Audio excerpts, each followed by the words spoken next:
The following program deals with a controversial subject. The theories expressed are not the only possible interpretation.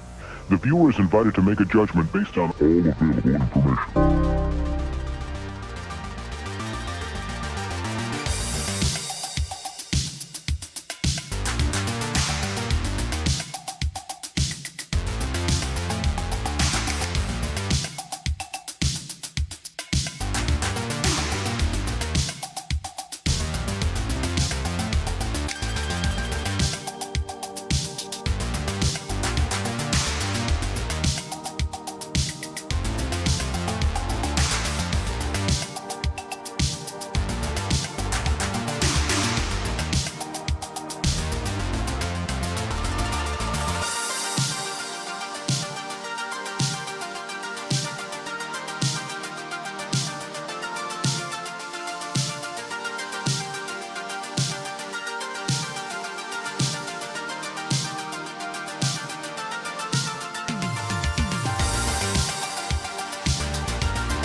the top talents in the comic book business are here to tell everything they know.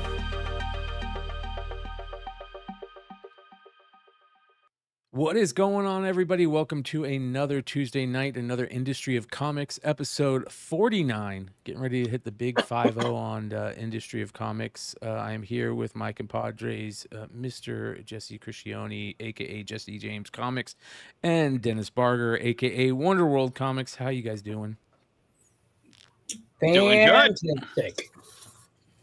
It is a great time. I say this every week to be in the comic book business. If you're looking forward and you're finding new avenues and you're, it's okay to listen to the chatter, but that should not affect the way you're pushing forward. And if you're pushing forward right now, you are in a good position.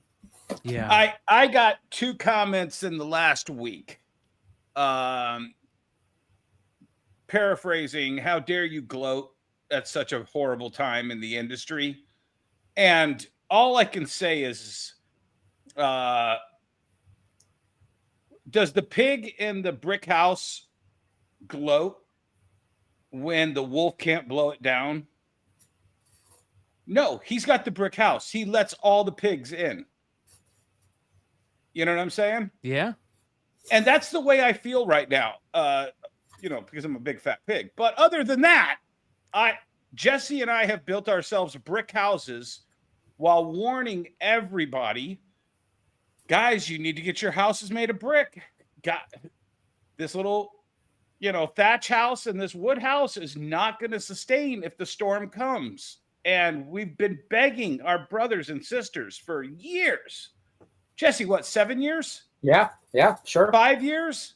Yep. We've been begging our brothers and sisters, get some bricks on that house. Yeah, I think the other thing to that is we don't want to fake not doing good, right? Yeah. That gives us no good. Oh my gosh, we're doing horrible when we're doing good. There's an old saying, positive thoughts, positive results. And I think if you stay with that mentality that no matter how things might be going bad, there's still things going good.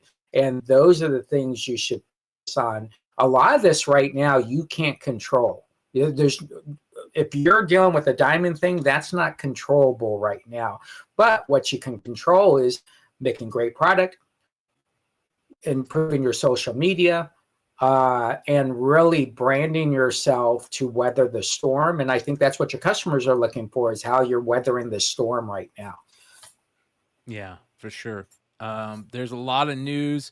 We're continuing to talk about the diamond bankruptcy and the dominoes, obviously, that it's causing to fall. We're going to be talking about this for many months to come, if not years to come, I imagine. So, Brian, I just want to stop you there for a second. I know there's some people who are like, oh my God, you're still talking about diamond. The comic industry is diamond, was diamond. There was no comic industry without that central hub of the industry. Now we're wobbling. That hub is not stable. We're going to be talking about diamond for months, if not the next year. Yeah, and I think we'll be talking about diamond, whether it be the good times, the bad times. You got to keep in mind, folks, we're businesses that were open during COVID. So that's like dire straits there. The diamond thing isn't dire straits. There's ways out of it. I was, from 2010 on up until COVID, I was telling people, you need to have another sales channel. Then Jesse creates the fourth market almost by himself. That was another channel. We were begging people, start getting these other channels that aren't reliant on that box arriving on your door. Right. Well, something that is kind of bittersweet this week is the news. It's the 43rd anniversary of Steve Geppi this week, right? So kind of bittersweet, little bittersweet for a lot of people. It's kind of shitty to have an anniversary, whatever you want to call it, event or something, when you're going through bankruptcy, so we don't really hear anything from them about it, obviously. But 43 years in this industry and 43 years of him doing his thing, and I think a lot of people forget, they think of the Jeppies as Diamond, and they forget what Steve was and what he is for this, industry is a big thing. And you guys, we would not be here right now if not for Steve Jeppy. We just wouldn't. But then again, we also wouldn't be where we are right now. Yeah. If Steve had taken, if Steve had still been in charge for the long period of time. It's a love them or leave them kind of attitude for a lot of people. Not for us. We understand what Steve did to this industry 30 years ago. Right. It's what the people that Steve left in charge did that put us where we are now. Yeah, and keep in mind, Diamond to, I would probably say 70% of the stores out there is Diamond. And then you have the people like myself, Dennis, who went out and became friends with Jeppy and knew Jeppy and shake hand and take pictures and listen to him speak and really enjoyed the things that he brings to the dance. So I think there are some, I'll be honest with you. I've done this a ton of times. I'll be talking to someone across the nation at their store. They're like, hey man, can you help me? I'm having problems with Diamond. Can you help me with XYZ? And they'll tell me the situation. I said, this is just a hypothetical, just a suggestion. Have you talked to Steve Jeppy? Well, who's Steve Jeppy? And there are plenty of stores out there that don't understand the relationship is not getting a box and paying for that box of books. That relationship has to go farther. The next steps is what makes the business even better. Jesse, is Jesse breaking up in yours? Yeah, we're losing his connection. His connection is having some issues. Yeah. Okay. Just check to see if you have other things on the Wi-Fi or if you want to. Oh, okay. Never mind. I know where it is. Okay. All right. I should be fine now.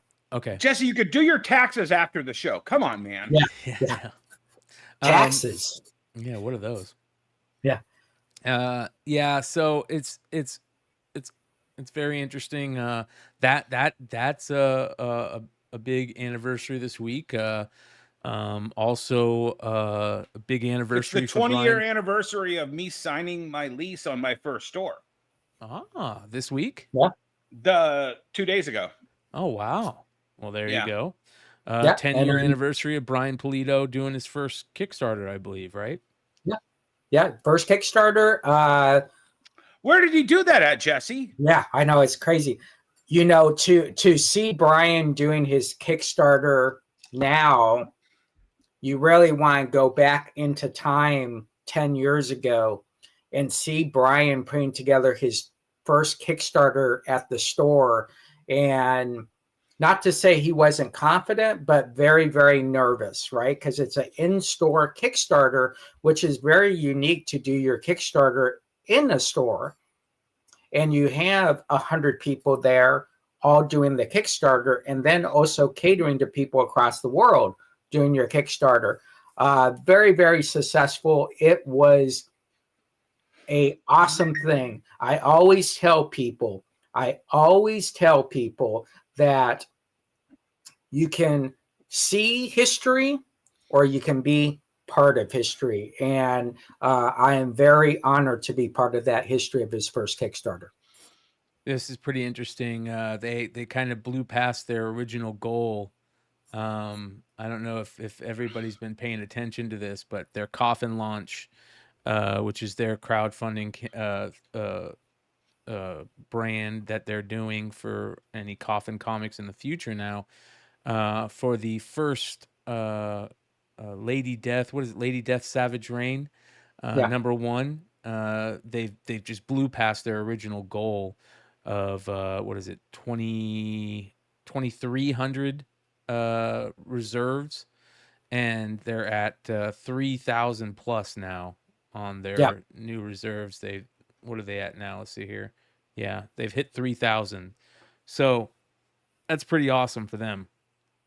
It's definitely awesome. I actually talked to Brian before the show. I don't know if he gave me the numbers I'm allowed to tell you, but I will tell you that this exceeded their best numbers ever. Totally destroyed it. I also want to say one thing that just happened. Josh Jeppy just texted me. He said he's watching the show. He wants to say hello to everybody out there, and thanks for the wishes. So, Josh, we thank you for that text for the during live the show. Yeah. Doesn't he know you're live? No. Yeah. Well, he's watching the show. So now the better thing would be for him to say, "Hey, send me the link and come in." But we know that's down the road. But to see what Brian did, keep in mind, I want to tell you folks, when people, I shouldn't say people, when companies do something like this graph, what they're trying to explain when you do graphs like this is everybody's participating. So whoever is at 2,000 and they're at the 32, whatever it is, 100, they're talking to a friend and saying, "Hey, did you see that chart? I'm part of that chart." And that helps you grow your business organically. And I think that's very important to show, because some people will say, "Oh my gosh, look at that. It's just piece of," no, that's awesomeness. That's awesome marketing right there. Yep. And their social media is one of the best things about, Coffin Comics and Sworn Nation and everything they do. So shout out to them, and they'll continue to be good at everything they do. So they put out a new video talking about how you can go to Coffin launch and get involved in all that. If you guys want to go check it out, it's Lady Death Savage Rain, and coffinlaunch.com is the website for their crowdfunding campaign. I will be RSVPing just to get my Lady Death Citadel challenge coin, because I need to get my my Coffin challenge coin ASAP. So I would suggest everybody out there, here's your chance to get yours, and you will get called on it. So all right, let's get into some of the topics of the night. I think one interesting topic that we definitely want to talk about is massive publishing. Recently talking about getting with Lunar, and maybe to try and figure out something for some of the smaller publishers if there's issues after April the 1st. What are you guys' thoughts on this? I know you guys, we were kind of talking about it beforehand, on all the massive publishing deal with Lunar to bring in other smaller publishers. Well, let me start by saying, who is massive? The problem is, in my mind, and I pay attention that much. Mm-hmm. Like I said, I've checked out of a lot of what I used to support fervently. The first I heard of Massive was Massive and Whatnot team up to do this big project. And that turned out to be Ninja Funk. And I think we all know what a lot of our opinions are on that. Mm-hmm. The next I heard was Massive scores giant deal to bring back heavy metal. And I'm like, oh really? Because I love heavy metal. I've considered myself, a heavy metal aficionado for quite some time. Then What I happened? didn't hear anything about that. And then all of a sudden I heard heavy metal is going to do their own Kickstarter. And I was like, wait, what happened to the Massive thing? So I don't know what Massive publishes. I don't know who's involved at Massive. They're not coming on a lot of the shows to tell us what's going on. So I really don't know who Massive is, but they're now talking that they're going to be the hub. Once again, that hub for the smaller indie publishers. Great, but I want to hear what your plan is. I want to know what you can actually get out there. Yeah. Yeah, I also think what happens is when you have this person, when I was talking to people today, they couldn't figure out if Massive was the middleman, right? So you have Lunar, then you have Massive, and then you have the retailer. So what is the middleman doing? What are they Are they doing the catalog for you? Are they actually doing the shipping? You know, what is the actual reason to sign up through Massive as a sub of Lunar? Now, for Lunar, it's a simple answer. You're taking the weight off, right? We don't have to do those calls. We don't have to do the investigating, the vetting. And companies want that. A lot of companies want that. That's why companies have umbrellas of companies that do all that work for you. So it will be very interesting. Does it give a company who might have a moment of pause right now an option to look at? Absolutely. And what right now people are just looking for options. Now, just because this is out there doesn't mean they're actually going to do it. Not Massive, but independent. They might still find a way to do their own marketing, to do their own shipping. And I think that's very important to look. If you're shipping out 400 books a month, do you really need a middleman? Or can you just figure out how to set up your computer? I mean, you go to stamps.com and figure that out. So very, very interesting. We shall see how this pans out, but it does give people an option. And I think right now, publishers need options. Yeah.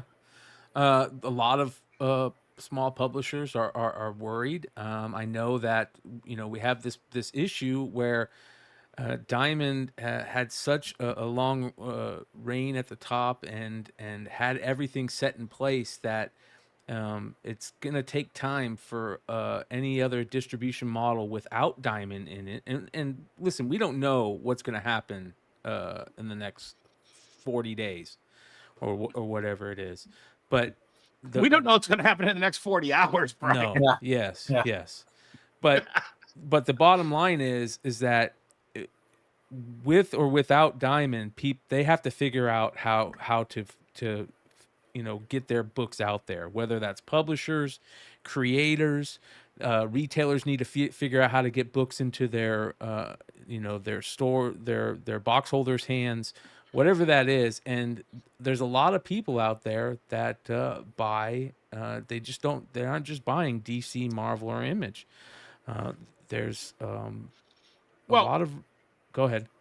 No, I was watching a video, and like I said, my algorithm has changed since Diamond had all the problems start.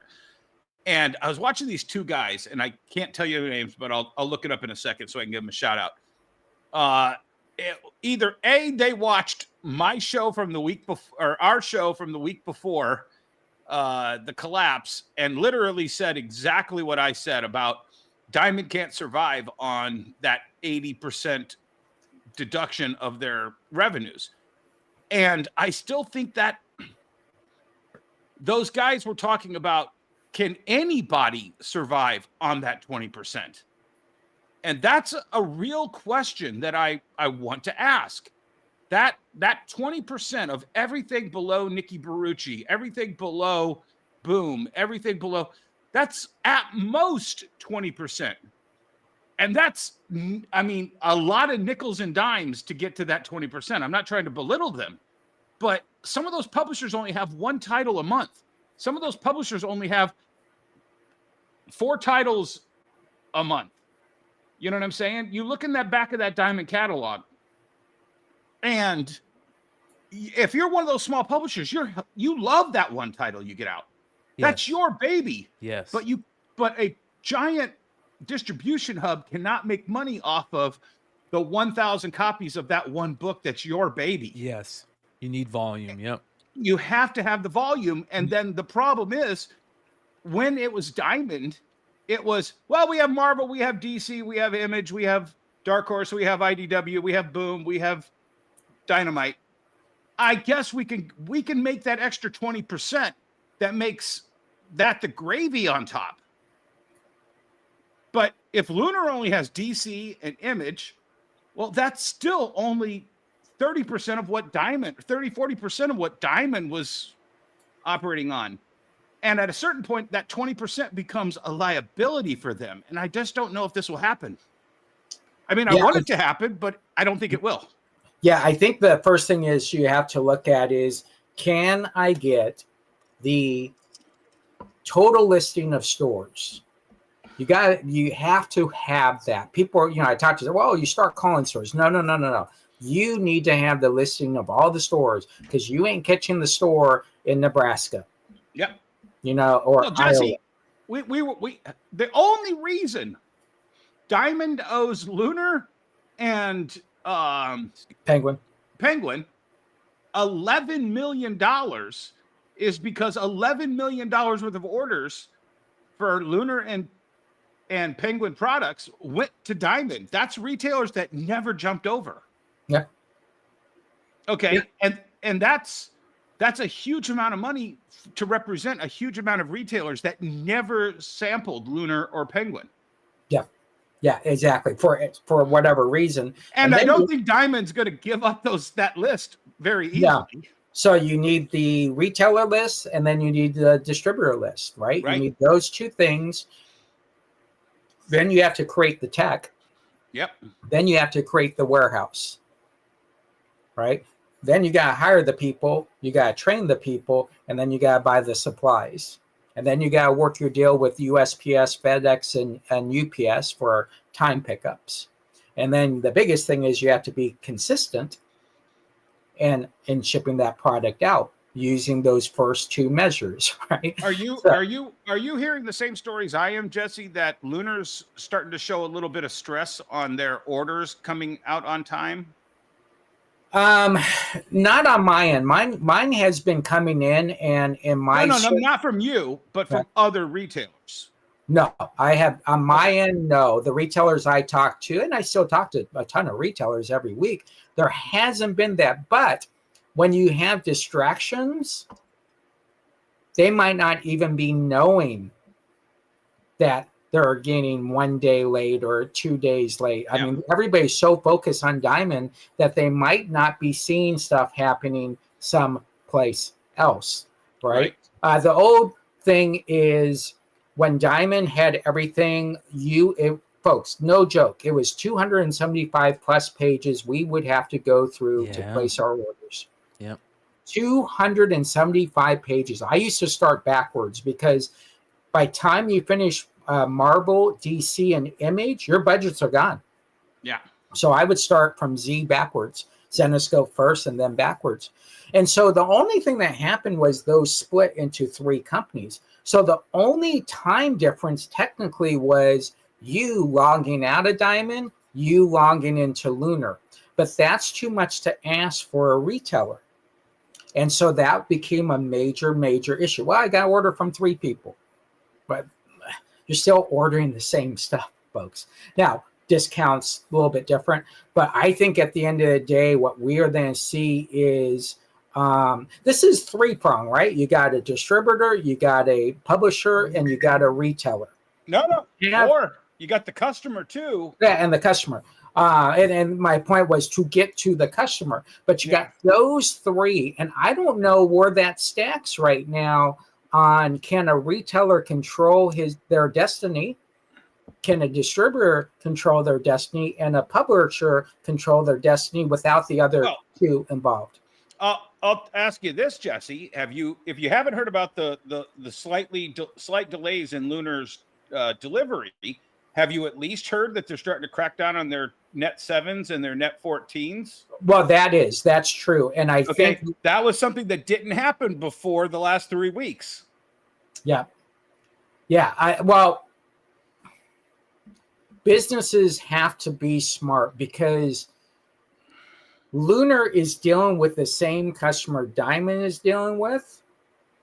Diamond is dealing with the same customer Penguin is dealing with. Penguin is dealing with the same customer Lunar is dealing with. So if you're short here, these other two take notice. Well, it's a lot like the conversation that we've had about when you have a delinquent customer and you finally cut them off, you're actually doing a disservice to your competitor up the road because you know damn good and well that delinquent customer is going to go right up the road to them. And I bet you there was a lot of people that got into that boat with they owed Diamond money. Diamond called in the marker And then they went over to Lunar and Penguin and started racking up their bills over there. And now they're delinquent at those guys. Yeah. Yeah, that is going to be a big challenge. If you're a retailer and you owe Diamond money, you need to get that fixed ASAP. Get it paid off. Do whatever you can. Just get it paid off so you can be scot clear. You can go to Lunar. You can go to Penguin and not worry about it. Yeah. Well, what I guess what a lot of people don't realize in the comic book world, collector world, is that people are thinking, well, why can't just Lunar just take over everybody? Which we kind of explained a little bit. They don't have the ability to bring over. Well, Penguin Random House doesn't have the ability to bring over all the small or really small guys, and Lunar doesn't have the ability, the framework to bring over all the really big guys, right? So that's a problem. Lunar has to is really trying to figure out how to do all this at the same time as keeping their business going and their business profitable. I mean, this is just throws up this so many wrenches in everything. It's unbelievable to see all this moving. And then we had I apologize for the internet issues last week, but it was a great conversation between the guys and Ben Dunn and us last week, which was very, very eye-opening. So you just have all this stuff that's happening, and you're pulling out just such a big piece of the pie in Diamond, and how much of this industry has been moved by them, right? So now, then, on top of all of this, you start throwing in political stuff, right? Tariffs. You start throwing in borders. You start throwing in all this tariffs, stuff, right? I mean, it feels like it just like, okay, what's the next? Okay, your car broke down. Now your AC is gonna broke down, and you live in Phoenix, and it's July. Oh, Right. that happened. Okay, now your dog's limping. You know what I mean? It's like everything just starts happening at once, and it's very interesting to see all this happening. And speaking of that, we had those tariffs that were causing some problems. Well, can I give a little background on that first? Of course Brian? you can. Yeah. A lot of people don't understand that for a good 30 or 40 years, Jesse. Yep. All the comics in the United States, most of the comics in the United States were printed in Canada. Yep. Canada has the forests, Canada has the trees, Canada has the paper mills, and Canada has the printing presses. And they'd be printed over in Canada. They'd show up in boxes that said Quebecor on the side of them. Yep. All of your biggest 90s books all had Quebecor on the outside of them. Now, I have to give credit where credit is due. Marvel, I think 5 years ago, if not 6 years ago, started printing all of their comics in the United States, Kentucky or Alabama or somewhere down there. Do you know where it is, Jesse? No, I do not. Yeah, it's somewhere in the Mid-South. And but everybody else maintained up there. IDW is always printed in Korea, I think. Jesse, do you know? That I don't know. When it gets to that, I'm not. It's somewhere in Asia, because they would get all of their comics. That's why we had that extra week where if we FOC'd it, it was actually already on the boat, and if the book got hot, it would go to back order if you tried to put in more orders, because the print run was already decided off the initial orders, because they were printing them overseas and then shipping them to the United States. So aside from IDW and a handful of other people, most of the books are printed in Canada. So that's why this is a huge issue for comic stores and comic publishers. Yeah. Sorry, go ahead. I just wanted to have that background. Yeah. So, okay, you have the tariffs. What do they call that? Posturing, the political posturing that's been going on. Right. people are starting to get worried that the U.S. tariffs on Canadian printed comics starting. And here we go. We got a 25% increase on everything that's over there, comic book wise. You got publishers starting to go, okay, I got to figure something out. So where am I going to get this stuff printed? Is what's better, a 25% increase on cost, or a 10 or 15% increase on cost by moving the printing to someplace else, because they're there for a reason. It's already cheap as can be up there, and they're getting whatever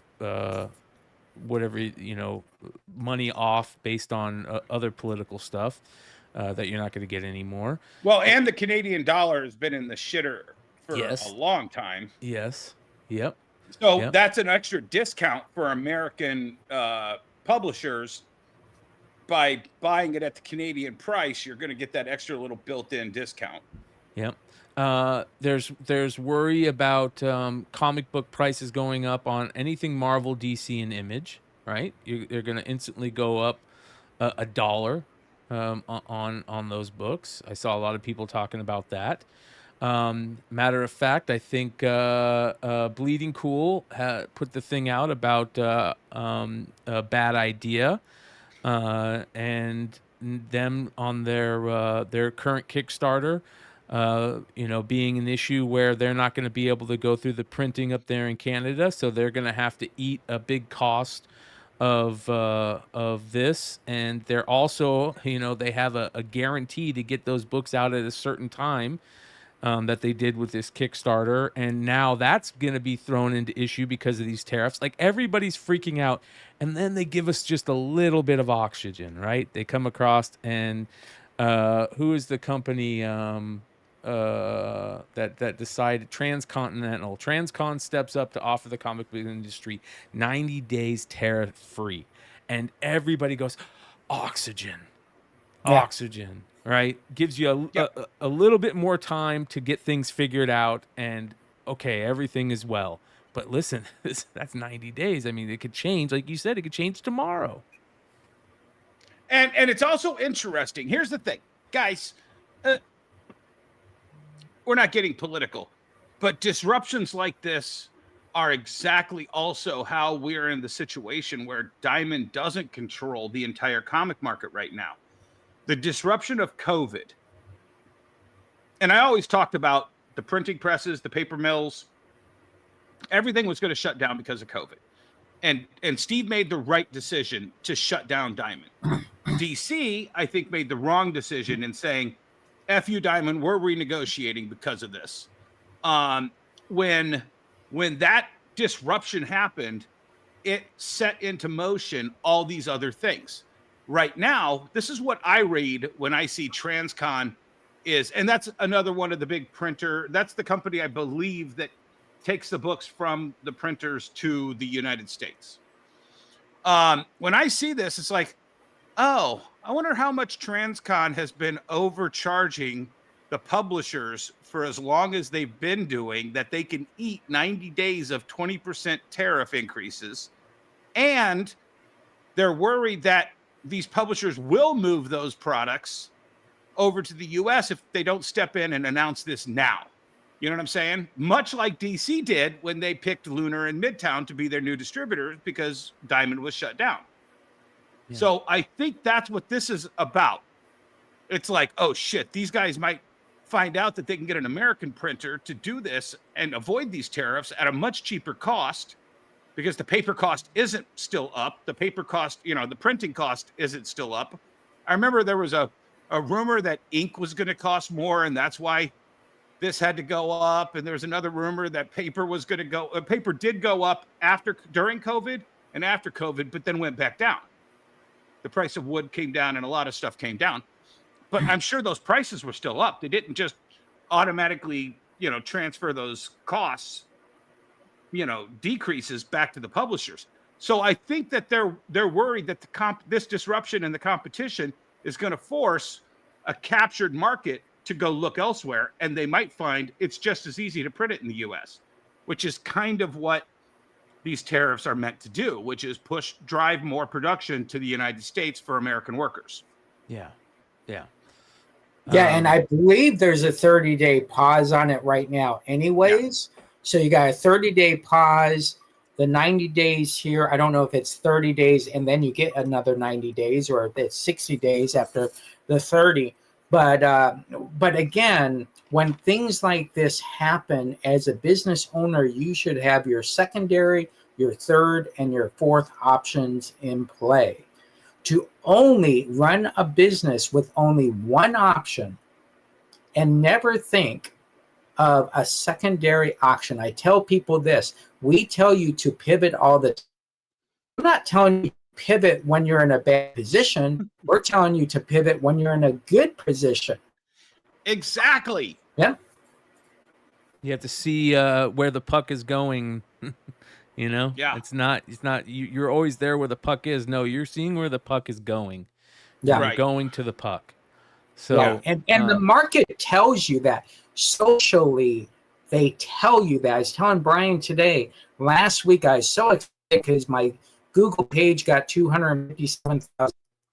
And I was so excited about it. And then I thought, that kind of sucks. 257,000. So what did I do for 5 days? I just watched socially what people were talking about. Adjusted. This week I had 475,000 views just because I watched socially what was going on, pivoted to what customers wanted to hear and what that is big news, right? And that's how you do it. Dennis has done the same thing with his channel.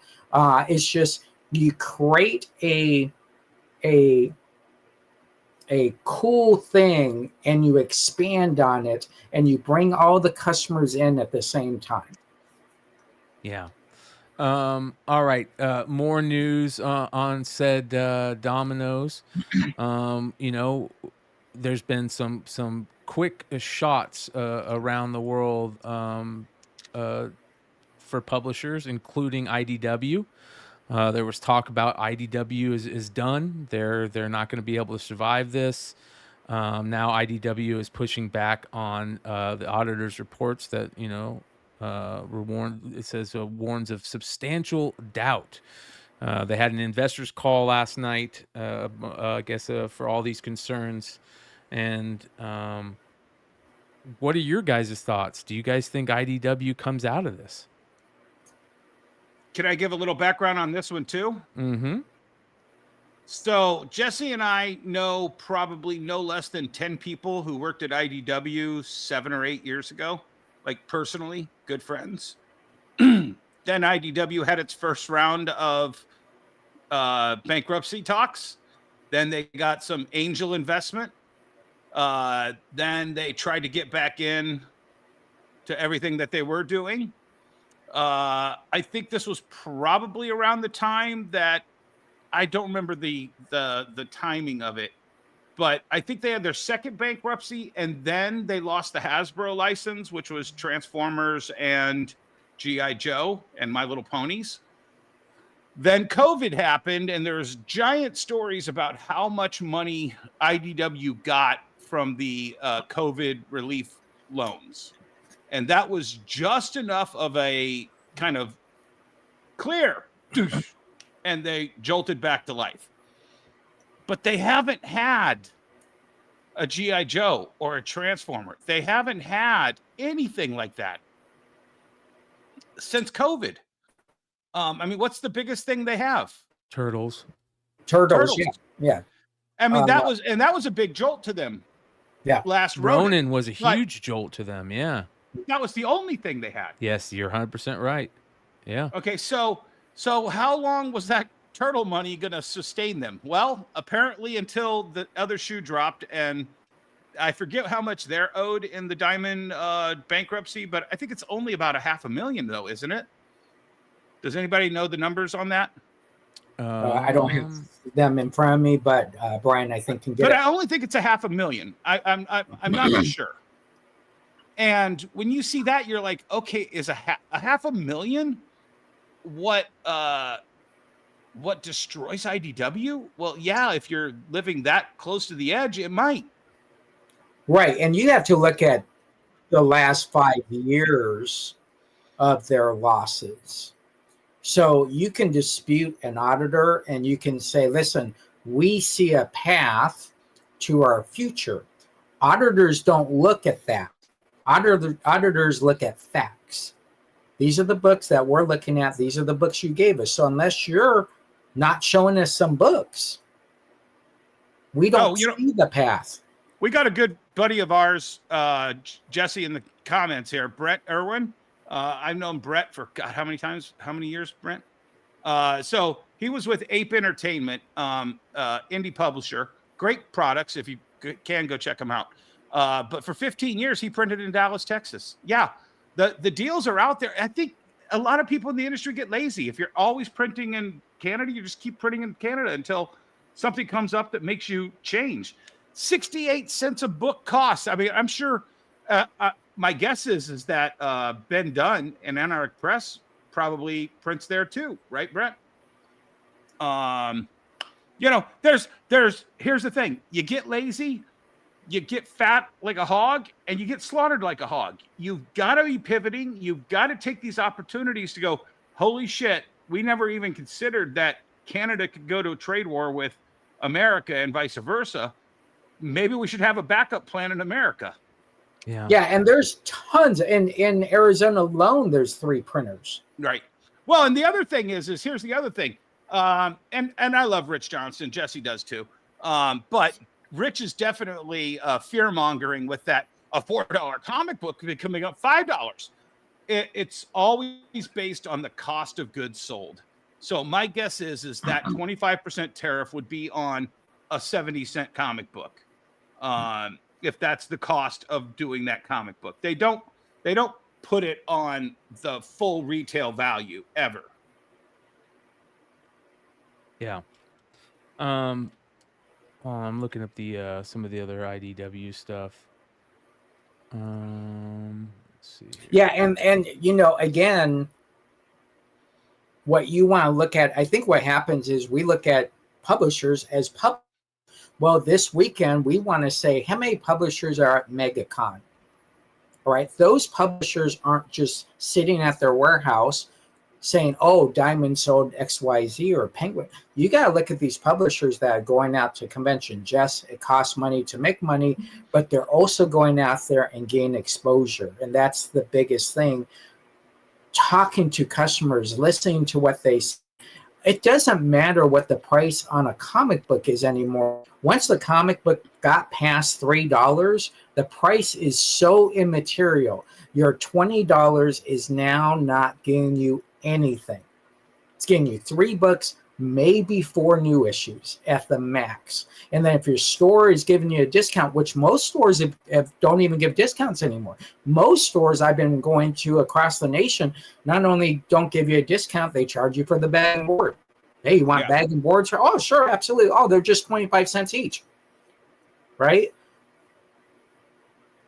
Yeah. So the interesting thing about all this is that Bleeding Cool put out this article saying, who are the favorites to maybe buy Diamond, and here are their top 4. Of course, they have Universal Distribution at number 1, which is very interesting. They're of course the front runner in getting Allegiance. Can I ask a question? Does anybody know who Universal Distribution is?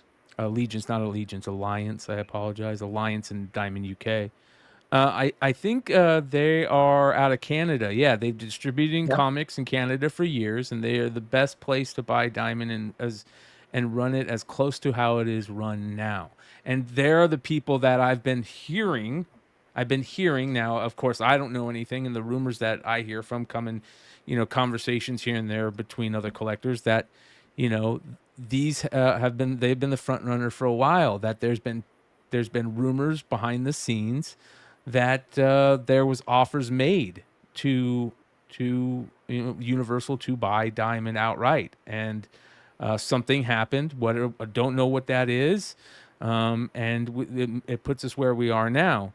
But I think it would be very interesting to see that happen. We'll see. Lunar, I can tell you this because I've actually driven past Lunar's distribution hub. It's in Fort Wayne, Indiana. It's on the outskirts of town, right when you get off the interstate to go into Fort Wayne proper. And I've seen Alliance, Baltimore's old warehouse. I've seen Plattsburgh's building size. I've seen pictures of Olive Branch. You couldn't fit any of those three into Lunar Distribution. And I've seen Alliance's warehouse in Fort Wayne as well. And it's the same size as that. So they're not big enough without having a giant expansion to get to that point. Yeah, and keep in mind what you're talking about is you would be moving Diamond. Right? So what is the lease agreement on the places they have now? Right? You have to honor those leases in the BK. 168 employees. Right? Well, I think we talked about it. We talked about it last week. You have 168 employees to take care of if you buy them before April 1st. You have 0 employees to take care if you buy them April 2nd. Right. And that's, some of the talk is, do you have to buy a company that you might be able to get without all the bells and whistles? Do you need the bells and whistles?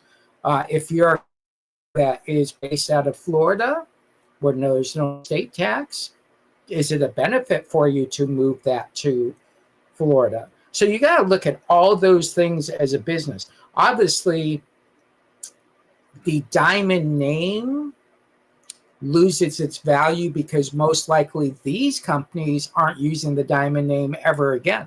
Right. So the brand name is gone. So this is a very interesting thing. And it's, do you wait longer and have someone come out underneath you and get it? Or do you jump the gun? Do you have a path that keeps you successful?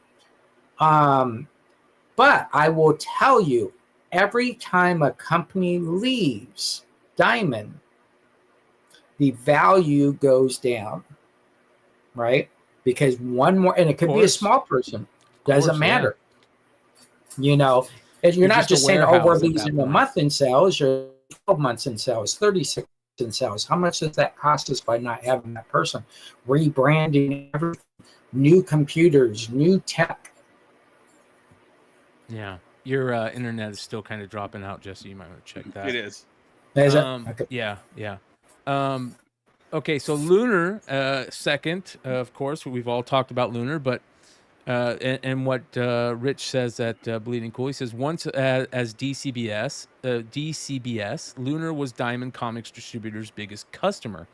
Then as the exclusive image and DC distributor, they became Diamond's biggest customer. And they are owed a lot of money. Lunar has been unable or unwilling to take on other publishers as of late, as evidenced by Antarctic Press. But if they were able to get the finances and buy Diamond's assets, they would probably be better placed to take advantage of it than anyone else. Diamond also owes them $500,000. To me, this would be pretty crazy not to happen for them to try and look into pulling this off, right? Unless here's the thing. They're making all of the DC before without all the BS. Right. So yes. So before, all they had to do was take their advance orders, charge the customer, put their orders in at Diamond, collect all this stuff. Then they got an offer to do 100% of the DC work. They get all the benefit of getting all the merchandise into, and I've told you, I'm pretty sure my theory is correct. The backstock that DC produces goes right from one half of the warehouse as Lunar distribution, and then moves to the other half of the warehouse to be backstock for Discount Comic Book Service. Yeah. So they make 100% of every DC comic being sold right now. If they lose, and I'm not trying to be a dick to the small publishers, and I know we have so many of them that watch our show, but if all of a sudden they can't sell massive American Mythology, half a dozen of these guys, and all of a sudden they lose all of that money because there's no diamond and they don't want to carry those small publishers, but they're still making 100% of DC. They're still making more money. Yeah. Why take on the extra aggravation? Well, here's the other thing, and to me, this is the biggest part of all this in my mind. The publishing industry in comic, and the distribution industry, and everything, the printing industry when it comes to comics and all this stuff, it's changed so much in the last 15 years, 10 to 15 years. With the biggest change, in my opinion, how much stuff has gone from printed media to online media, digital media, and then from brick and mortar stores. And I'm not just saying comic stores. I'm saying like, Barnes and Noble, big bookstores, all those brick and mortar stores to online marketplaces. And everything is becoming virtual, right? You don't have to pay as much in the long run with leases, and you don't have to. You can run a business out of a small room compared to where you used to have this huge comic book store in order to pull this off in the past. So much of this stuff is going to a smaller footprint. Why would anybody want to take on the diamond footprint? Well, if you highlight Brent's other comment, the last one he just made, that pretty much says it all. Hate to say it, but having experience buying existing stores, wait till they go out and then go in and start your own. Less baggage, and you can do it all your way. That's what I mean. You don't have to deal with the bullshit. Yeah. You don't have to deal with the employees that might be a problem. You don't have to have severance packages for 168 employees. Yeah. The different states. And you can equate it to a long box, right? If you have a long box, you can only put just so many comics in there. So if you're collecting New Mutants, and all of a sudden you get a couple of Avengers books, right? What do? You have to go out and buy another long box. But when you go out and buy another long box, guess what? You got to have more space. Yeah. And those companies, that's what they're deciding. Can they afford more space? Yeah. Well, real quick, I want to say thank you to Alex, one of our big supporters here on Beyond Wednesdays. Really appreciate him. He just dropped a $10 super chat. He says, just showing support to this show and everyone in here. Alex, you don't know how much this supports this channel. To everybody out there that likes what we do over here, the ways you can support this channel is very easy. It's free just to hit the subscribe button, hit the like button, and to watch and hang out with us. If you have a little extra money, super chats and memberships really helps. Check out all the links in the description, and check out all of the guys who put in work creating great content. Check out all their stores and all their products. So appreciate you, Alex. But that being said, ladies and gentlemen, we have a special guest tonight, and we're going to bring him in right now. From Massive Publishing, ladies and gentlemen, Michael Calero. Michael, how you doing, brother? Hey, guys. Hey, Michael. Is my audio okay? You are just fine. You are great. All right, cool. Yeah. So, just to warn you, it's storming like crazy over here in Sacramento. So, no worries, man. My internet reliability is sketchy at best. Well, big news this week. We started off the show talking about this, getting the lunar distribution and trying to bring in some of these small publishers, and it brought us to ask, who is Massive and what is Massive, and this is, I think, a first for a lot of us on this side of the YouTube comic book content world.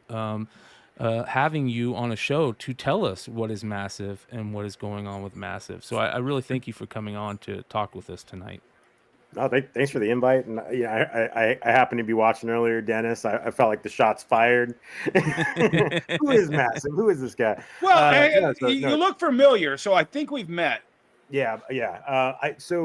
Before getting into the editorial publishing side of comics, I started out as a creator myself. I've pretty much done every type of job in comics, from writing, penciling, inking, lettering, coloring, the whole gamut. So that's kind of my my entry point into the industry was as a creator. I definitely found I think this kind of informs, you know, what massive is. You know, I got really into the when I started getting into the editorial side, I started getting really into, like, you know, what works and doesn't work in publishing, and really that's kind of how my brain works, is how do you tinker to make things work better? How do you cut out the stuff that just doesn't make sense? And how do you pivot? Yes, like that's like, if I had to explain like what makes Massive kind of unique, is our ability to kind of, you know, change direction on a dime to meet what we feel is missing. You know, like there's enough publishers and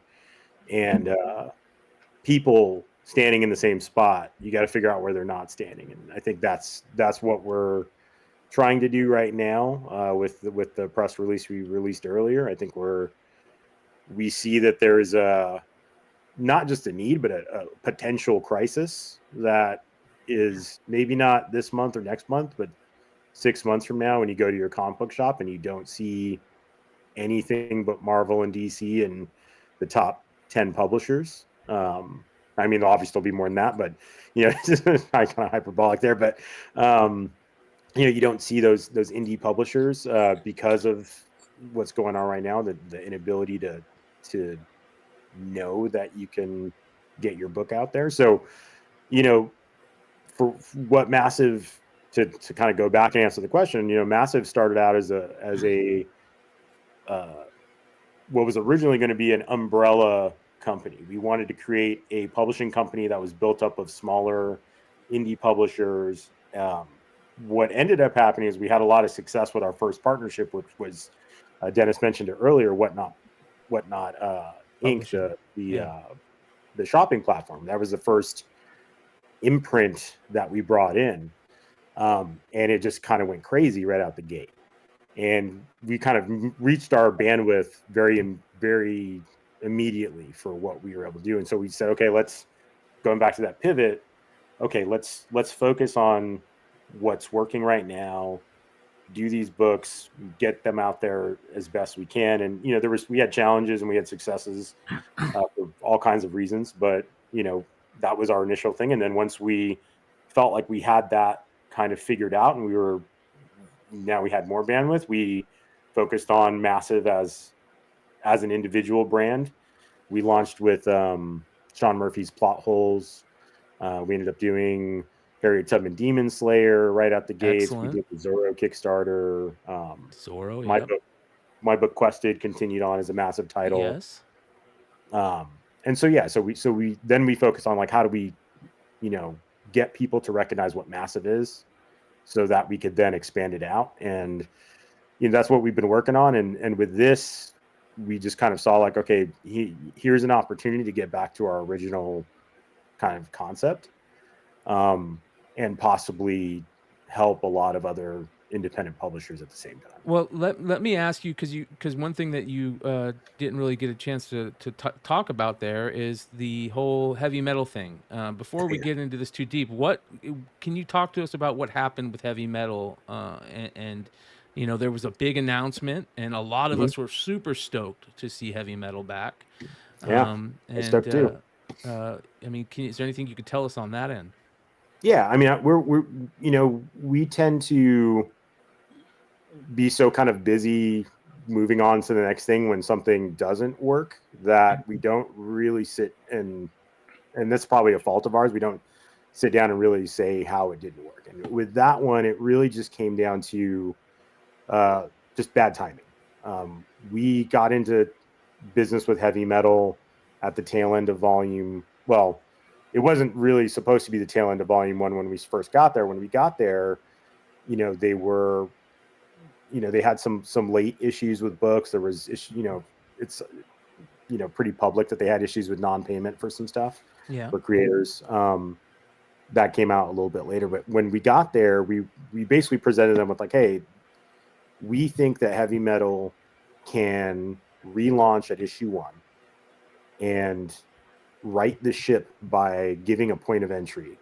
You know, like I said, we figure out what doesn't work. And what doesn't work is, as much as I love the idea that heavy metal ran from the 70s to 2022 or whatever uninterrupted, that's an amazing accomplishment. It doesn't make any sense for retailers, right? For retailers, how do you get someone excited about issue 300 and something?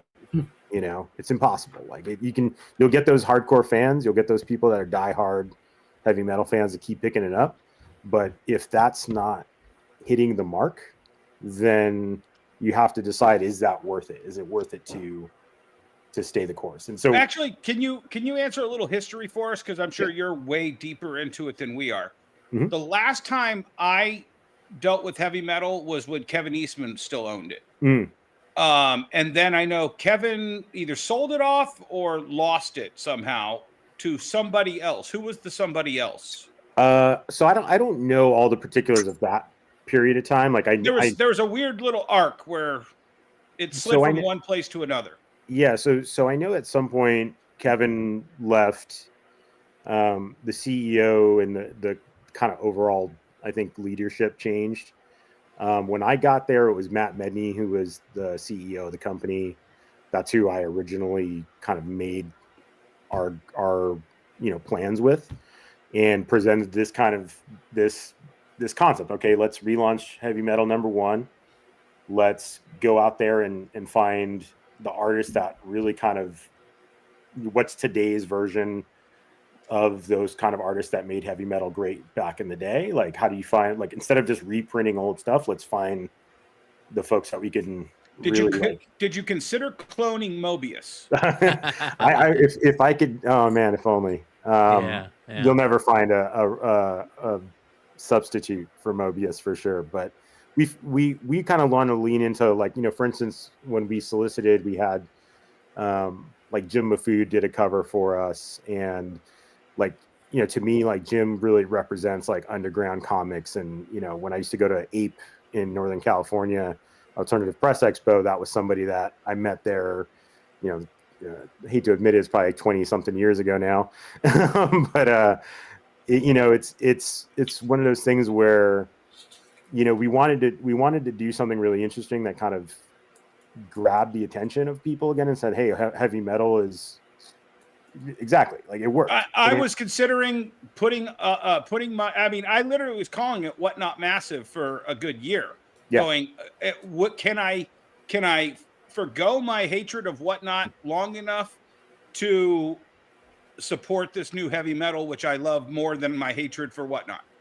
So, and that was one of the things that initially, like, if you followed it really closely, it started out as something we were going to do as like with a Whatnot partnership aspect to it. We ended up pivoting to where it was just massive and heavy metal. Whatnot wasn't part of that solicitation when we went to Diamond for issue 1. What ended up happening that kind of derailed the whole thing was they changed their entire like corporate structure. Like, the one CEO left, another CEO came in. We were operating, I don't want to go into all the every granular detail, but we were doing things very quickly because we were trying to keep the interruption as minimal as possible. We were trying to go from volume 1 ending to volume 2 launching within 3 months. And so in doing that, and this is one of those things where when you do move fast and you pivot quickly, we didn't have everything lined up quite right. And so when there was that wrench thrown in of like, oh, now there's a new corporate team, they want to come back and assess everything. They had an issue where they had non-payment for artists, and they spent I don't know if you've heard the following controversy, and this is kind of breaking news, because I'd fed it to Rich Johnston and he didn't want to cover it. A couple of the creators that you guys signed that created a couple pieces for the initial launch had those products taken over to the Kickstarter and put into the Kickstarter without any compensation for those original artists. See, I don't think anything we did as massive ended up. It was something that started at the massive, but then followed through over to the new one. Well, yeah, that that kind of brings me to a great point that I want to get to after you're done answering this, and Yeah. that is the Kickstarter brand. But go ahead and answer this if you Yeah. can. So what issue one for that heavy metal relaunch? A majority of that were stories that they hadn't started yet in the magazine. So we were saying, okay, let's look through what you guys were planning on doing. Let's figure out which ones make sense. Because it was their editorial. We were merely not. I'm not trying to omit No. It's from what we were I've more been of a told, marketing partner. it was and a something that distribution. was suggested during your tenure in it, and then when it switched over, they contacted them and tried to make the deal with them. They paid for the stories, Yeah. and then because it was supposed to be a launch where I guess points on the back end were promised, and then it moved over to a Kickstarter where that's not going to be happening. Yeah, I mean, Yeah. for anything that was during that promotion, like we didn't have any hand in signing it. Like we didn't sign a single creator for the interior. Everything we did was on like covers, and I know all the covers that we commissioned for it weren't used for the Kickstarter. So I don't have enough information on that to speak to. No, it just sounds like they pulled the rug out from under you guys, and then I mean, this is where I will say, like, you have an entire corporate change. You have a huge finance issue of like, they to their credit, they went out there and I know they paid a pretty huge chunk of money to artists who hadn't been paid from previous work. So I know they made it right with a lot of artists during that period. I will say that that's one of those things where, as much as it stung at the time, and I was a little irritated that we didn't get to do this launch that we had put this time and energy and resources into, I get why it got pushed back. Eventually we got to the point where we didn't want to speak to why it was 6 months later and nothing was coming out and solicitations kept getting pushed back. So we made that decision of saying, you know what, we have to just step back from this and say, this is a heavy metal, let them figure out what they're doing with their company. If it ends up coming back to us, great. If it doesn't, it is what it is. And to that point, they ended up launching a really successful Kickstarter. We had nothing to do with that, but it kept that idea of like an issue one relaunch. So like they definitely used ideas from the playbook. That's something we can get some heavy metal to continue out of it either way because of what heavy metal is for this industry.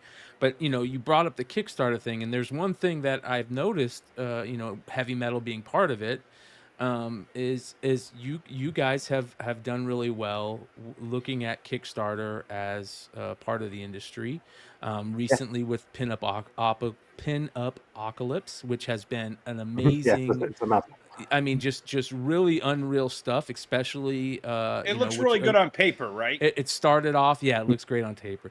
It started off as a Kickstarter. A lot of the things that we've been talking about lately on this channel and in the world of comic books is in the crowdfunding world.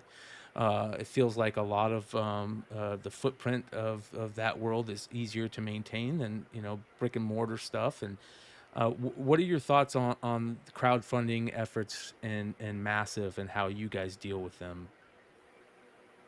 So we get put in an interesting spot, and there's two ways I look at Kickstarter. There's the first way, which is creators going out there, funding their books, making sure that they get an equitable pay for what the work they've done. That's where, like, for me, I think we were one of the first publishers to lean into looking at Kickstarter books and saying, like, these can go to retail, and it doesn't matter that a Kickstarter happened a year or 2 years ago. I mean, Harriet Tubman Demon Slayer was a Kickstarter that was really successful. It was awesome.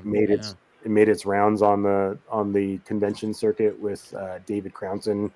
Just that guy has so much energy. Goes to all these shows, and he'll start with a pile of books on his table, and they're gone by the end of the show. And I think a lot of publishers probably would look at that and say, well, there's no meat on the bone. There's retailers aren't going to like that it was a Kickstarter and this and that.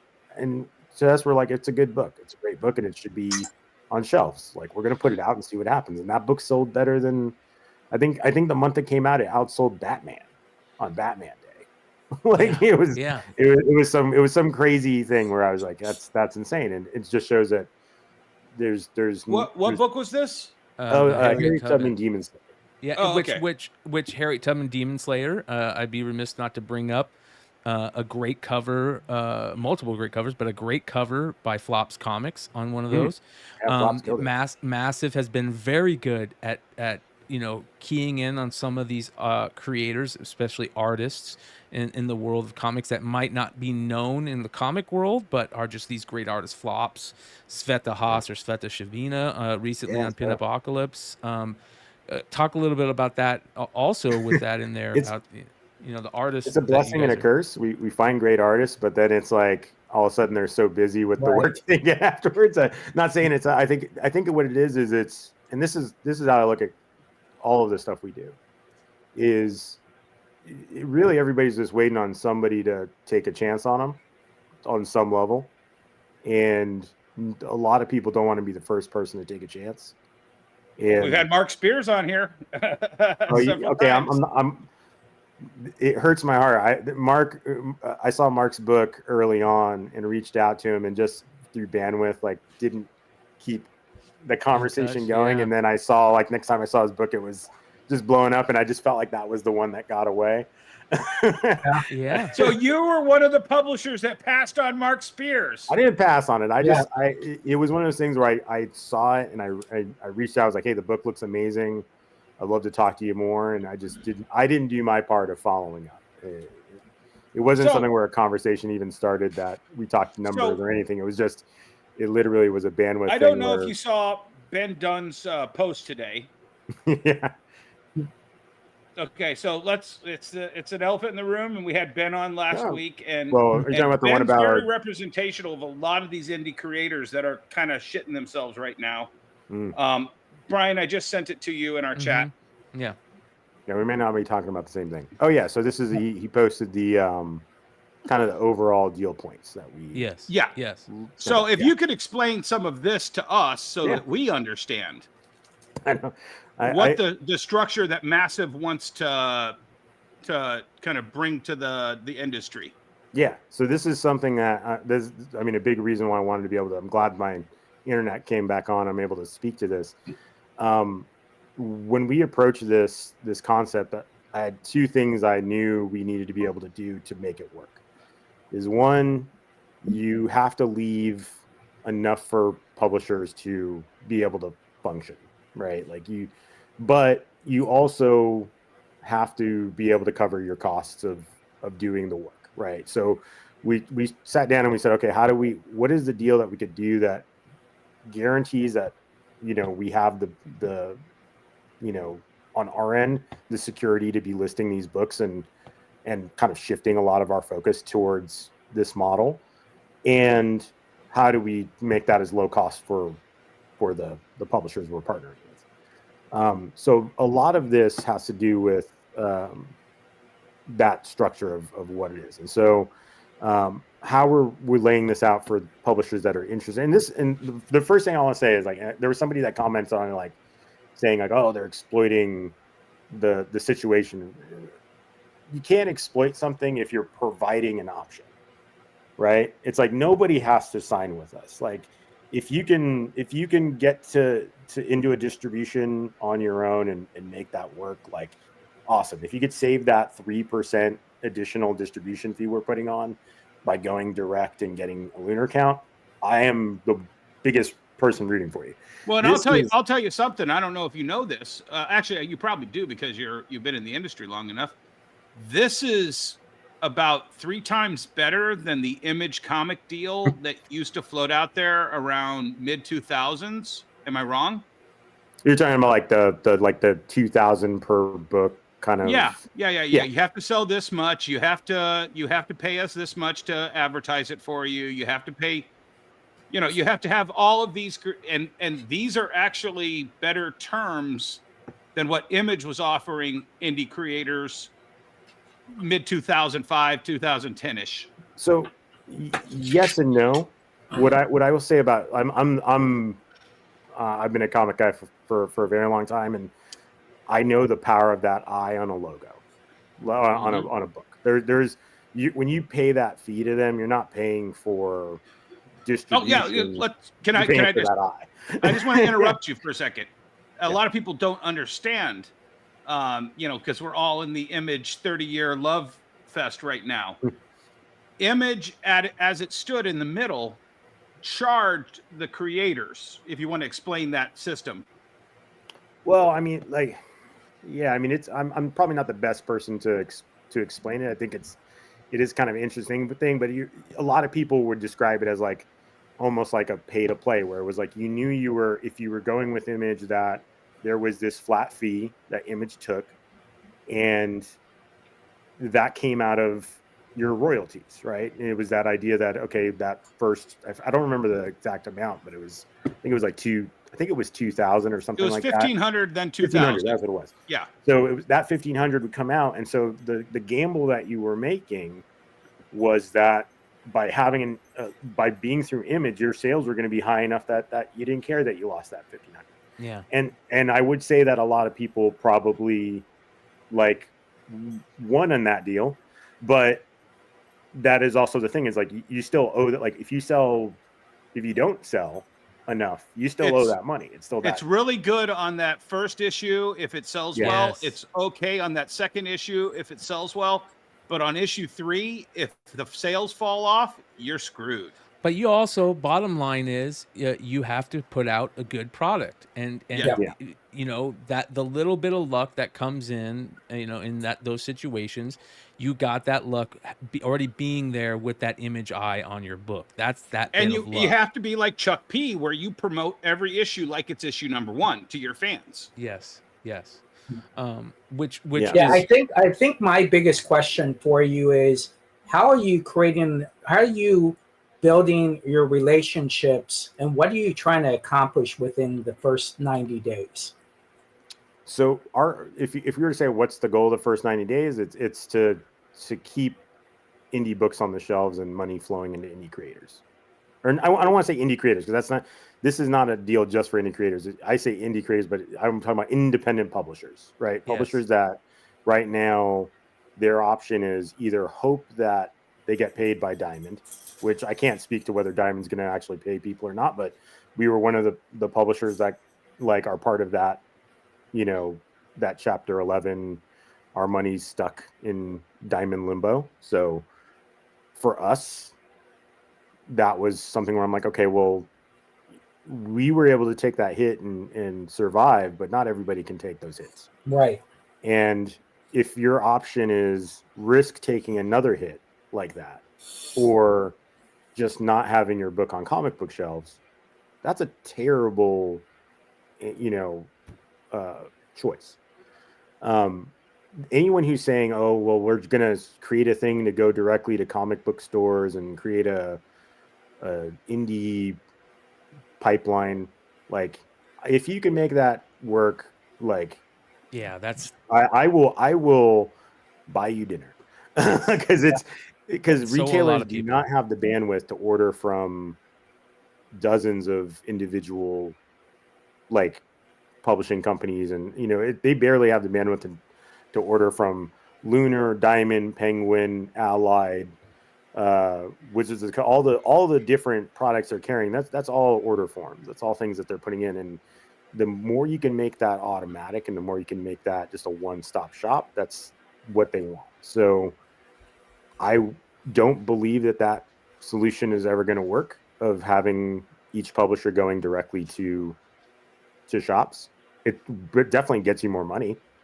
Can I bring up one of my biggest hurdles with Lunar? And I don't know if you heard it on previous shows or not. Lunar is owned by Discount Comic Book Service. Mm-hmm. Discount Comic Book Service is a predatory online retailer that definitely targets the customers of brick and mortar stores to offer them huge discounts off of the SRP. I said when Lunar was announced, and Midtown, that I will never, as a retailer, put a single penny into Lunar, because every penny you put into Lunar is also feeding the company that owns the biggest predator to brick and mortar SRP retail shops. So I don't know if you've heard that narrative before, but I do know a lot of retailers agree with me. Not a ton, but enough that, it's my quote is, a racket tastes like sweet potato pie, but I'm not eating the filthy motherfucker. I just think that that's a huge hurdle that I don't necessarily think that you should be exclusive to. Well, we're not exclusive to Lunar. No. Like, it isn't like we signed an agreement to distribute through Lunar. We're happy with that. Let's talk but- about that, because I think we keep on jumping off into these points. Can you tell us what the situation is with Lunar and Massive exactly? Yeah, so I mean, we're right now we're signed to a contract with Lunar as a distributor, just as one of our distributors. We also have a agreement with Simon & Schuster. We still have our agreement in place with Diamond. It's not exclusive anymore. We'll, if a distribution company that makes sense pops up, like, we'll explore that. I don't think that there should be any monopolies in an industry, because then you're stuck with whatever they're going to decide. Now, to speak to go backwards or go forward is, well, right now the reality of it is we have two distribution companies that are functioning, Penguin Random House and Lunar. Diamond is In limbo. I know they say business as usual, but like, business as usual is you pay your publishers, and once they start paying publishers again, then that might change the conversation. And that's what we've, internally, what our kind of policy is like, well, I'm not going to list anything with Diamond if I'm not being paid. I'm not going to ship things if I'm not being paid.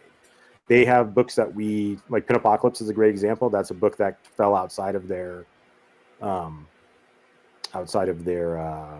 filing, their chapter 11 filing, and in 2 weeks I'll find out if they pay us for it, right? Yeah. And I think they will. I honestly think they will pay us, but that 90-day period that they had to find a buyer that ends on April 1st, like, to me, that's a very scary deadline. Yeah. Right? Like, what happens if I sell a book on March 15th and they're supposed to pay me on April 15th? Well, do I get paid?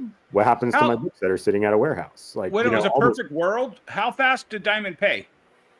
Well, Diamond was a 30-day net 30. Okay. Right. That's actually pretty good. Issues until this with getting paid. Yeah.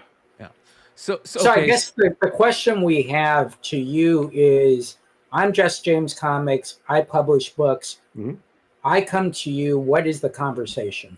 So that's the question we're asking. All right. Perfect. This is what I'm excited to talk about, is what does this look like? So right now, and the reason we did this kind of submission form, this like information form, is because we're building out a portal that makes this easier for everybody. But the goal is, you as a publisher or a studio would come to us as Massive and say, hey, here's the books that we want to do this year. These are whether that's a 6-month plan, 3-month plan. This is what we want to put out in the market, right? And there's kind of two versions of this. There's a version of like a company like like a Antarctic Press, or a like Devil's Due, like people that have this more consistent, like they're always producing something and it's coming, it may not come out, not to speak to Antarctic Press, but, publishers that are regular publishers that are doing a lot of different books over a long period of time. We have the version of this deal where we're saying, you as a publisher are approved. We're going to list your titles, and like, let's try to help you make some money. There's the other version of this, which is like individual studios, which are saying like, okay, say you do a book that's like a Harriet Tubman Demon Slayer, as Kingwood Comics is David Crownson's company that produces that book. If he comes to us and says, hey, I have this great book and I want to get it to market and I want to keep my rights, and I'm happy to pay this listing fee to go through Massive. Well, that's now more of a case by case, where we're saying, okay, we approve this book. We're going to get it out there. We're going to support it as best we can as a sub distributor. We're going to get it an ad page in our Lunar listing. We're going to be building kind of like a template for ad pages to make it easier for people to just kind of load in the stuff they want to do, throw your synopsis in there. And, you know, what I like about this, where I think this is what makes sense, is as a retailer, going back to what I said earlier, they want things to be easy. If you can get all of, or not all, but a good chunk of the best indie titles in one place, and they just have to go through there and say, yeah, these are all going to look good on my shelf and they're going to sell. Like, well, now I think it's everybody's helping each other, like, make it to those shelves, right? Because now you don't have to go to the green section of Diamond and sift through a bunch of stuff to try to find the things that you want to carry. Okay. Listing fees per company or per title? Per title. So, Okay. so how we're doing this is like, so say you have an issue 1 and you have 10 cover variants for it. It's still the same one listing fee. You're not paying multiple listing fees for that. But you are paying a listing fee for, cause it's, you're doing that work again each time. Right. So it's not like if you list issue 1 of something and then you just list issue 2 a month later, that the issue 1 stuff just carries over. You're relisting all that. You're doing that. You're starting from scratch on that work. The listing fee, what I realized by reading some of those comments in that post was, and this is on me for the wording, because I word it very like how the legal Right. would get written up on it. I think the ambiguity was, you know, are they paying $500 and they're paying a distribution fee? No, that $500 applies to the distribution fee. So it's an upfront fee that makes sure that, and I'll tell you, I'll be very transparent why it's important. Besides covering the cost of our team to work on these projects, it also puts skin in the game for the people that are listing with us. You're going to get less people pushing solicitations, canceling solicitations if they have paid a listing fee. And that's, and that is a huge point for Lunar that differs from Diamond, where Lunar is, they're very serious about their books coming out on time. And if you want to push a book back or cancel a book, you kind of have to speak to it. Right. And so for us, if we're speaking for 30, 40, however many individual entities, we can't be like, oh, like these 10 guys didn't, or 10 people didn't, ever turn it in. So there's things we're putting in place that say it may be more rigorous than just listing with, the previous distributor, but it's going to ensure that the books come out on time. It's going to ensure that the books are listed properly. And on the flip side, it's going to ensure that people get paid. Right. And, well, who's doing the shipping? Who's shipping? Well, there's a couple steps before that, though, Jesse. Yeah. Who's printing them? Mm-hmm. Where are you printing them? And then who's shipping them to where? So we're trying to work. So this is one of the possible pain points of this is if you're a smaller studio, right, and suddenly you get an order that's outside of your normal printing means, right? What do you do? That's something where us as a publisher, we have a really great relationship with our printer. So we're going to be like, this is going to be an evolving thing. If we start seeing that as a kind of an issue, there's going to be options where we can step in and help with that. But the basic deal that we're talking about, we want publishers. We want those publishers to use their printers, to use their design. Like, it's your company, it's your order, and it's your job to fulfill it. It's our job to make sure that those things happen. Right. Right? So are you saying this is print to order? No. Well, no, I mean, anything is print to order if you look at, like, if you're going off POs, right? Like, in the sense of, like, you can do two versions. You can do open order, right? Where you're saying, I'm going to print as many of these as comic book shops order. That's where you can create that issue of like, well, if someone who's used to, selling 1,000 books now sells 10,000 books, can they actually meet that production pipeline? Now, the other version is saying, okay, these are limited products.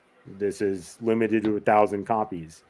And so for like something that's like a Kickstarter, that's something that could really work for those creators, where they say, hey, I did this Kickstarter, I'm going to print 1,000 more copies or 2,000 more copies. I'm going to list those.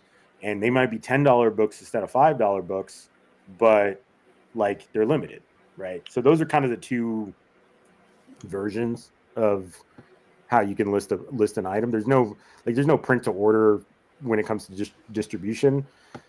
That would be something like, if you have like a DTC site where you're selling your books, like that's where you can do that, or however, whatever other, like we encourage people to do their own DTC sales. Like that's not something we're interested in taking over. What about crowdfunding?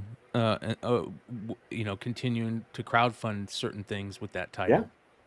Yeah. I mean, that's why I like this, because before, like as a publisher, if I'm working with someone as a publisher and I'm putting the money up for printing and we're signing a multi-year agreement, that's something where I have to go in and be like, hey, if you're going to do a crowdfunding, we want to be a part of it, right? Like we want to be involved in it because like that is directly representing us because you have an agreement with us for 5 years. Yes. But as a sub-distributor, it doesn't reflect me. It doesn't reflect Massive. Massive is trying to say, Massive isn't just there to help you, right? Like there's not going to be a Massive logo on your book. There's not going to be a forced, like we're trying to be as hands-off editorially as we can. There all obviously are things where like I'll just come around and say it. Like if there's hate speech in a book, or if there's something that I find is like, transphobic, homophobic, whatever it is, like those are the kind of things that like, what about we'll just AI? sever our relationship. Like, huh? What about AI? Oh, AI is absolutely no. That's a no for us. Like, okay, that's one of those things where, so that's something when we get into the more legal, like long form agreement with people, that we're going to make very clear. Okay, Sure. Okay. So shipping, who's shipping? So that goes back to the thing is it depends on how it's going, because if, like, for instance, one of the people, I can't say names, but one of the people we're signing on they print with Transcon, which is also our printer in Canada, right? And so when it comes time to whatever their order ends up being, well, then we just send that order to Transcon. Transcon fulfills the order. Anything additional that they want to print for themselves for their comic, convention appearances, they can do that. But if it's something where, say, you're trying to sell existing stock, like say you have 1,000 copies of a trade paperback that you printed, like for instance, we work with Printed in Blood, right? We sub-distribute Printed in Blood right now. And they do art books. And so we did like the Hannibal art book. We did the Bernie Wrightson art book. And those were existing stock that they had. So we listed them for them. We sold out of those books. They shipped them, fulfilled the order. Then now we receive the money from Diamond. Now we pay them, right? That's that process. Okay, so your publishers through your subdivisions will be able to ship directly to a comic book store? No, they ship to Lunar. Oh, they ship to Lunar, and then Lunar ships them to the comic book store. Yeah. So that's what I was trying to get at. Okay. Sorry, I over-explained. Yeah, I was like, wait a minute, we're still not okay. Yeah. So it would be as if, like, we got the order, right? Right. So what you're doing is you're coming in and you're trying to say, listen, Lunar's got these publishers. They technically don't have time for these 90 or 120 or 130. So you're kind of taking over that position in the subdivision and say, no, we do have time for you, and this is why we're here. Yeah, that's better. I should have just said that. Why didn't you explain this earlier? Yeah. That's really it. We have the bandwidth. We have the like, and I don't think it's, I'll come right and say it. Like, I don't think it's any fault of Lunar's that suddenly there's 100, 200. Like, if what we got as submissions of interest is anything, even a fraction of what Lunar got, like, they have to be inundated with. Well, yeah, sure. Trying to go there. And so, when I look at that, it's like, well, do you let those people just kind of sit there in limbo, or do you try to figure out a solution to get them back on the shelves? Ladies and gentlemen, Emmett from Haven for Heroes Comics has joined us. Emmett, how you doing, brother? Good, man. Good. Thank you very much for having me. Appreciate it. No problem. Emmett, I figured out a perfect description for you. You're the fifth wheel of this show. I like it. There you go. Do you have any questions from? Oh, go ahead, Jesse. No. Go ahead, Emmett. Go. Emmett, do you have any questions for Mike from Massive?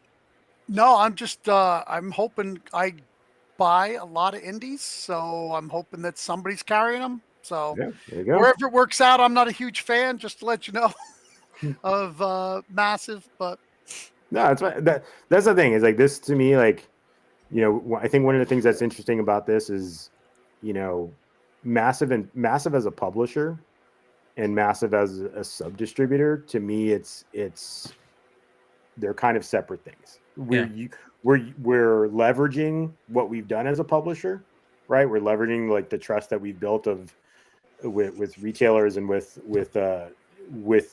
sales. You know, the fact that like we've had books that have sold hundreds of thousands of copies, and we've had really great titles over the year. We're leveraging that to say, hey, we know, like from a professional standpoint, how to do this piece, and we can do that for you and make sure that this independent pipeline continues to flow. Well, you're jumping in there at a time where we need somebody to fill that hole, which is a good thing. And this whole thing is changing. It's like Dennis says and Bruce Lee says, you got to be like water, right? Water, man. And you're trying to do that. Here's my next question, and it kind of jumps off what Emmett said there. How much of your relationship with Whatnot in the beginning do you think is matters to people in their view of the company, and why do you think that is? I think a lot of that, so like, because I know Whatnot has, there's a lot of people that do not like Whatnot, that right, there's a lot of people that do not like Whatnot, there's a lot of people that love Whatnot, right? Whatnot and Massive have never been the same company. That's a huge misconception in this business. Like I'm not a part of Whatnot. I've never been a part of Whatnot.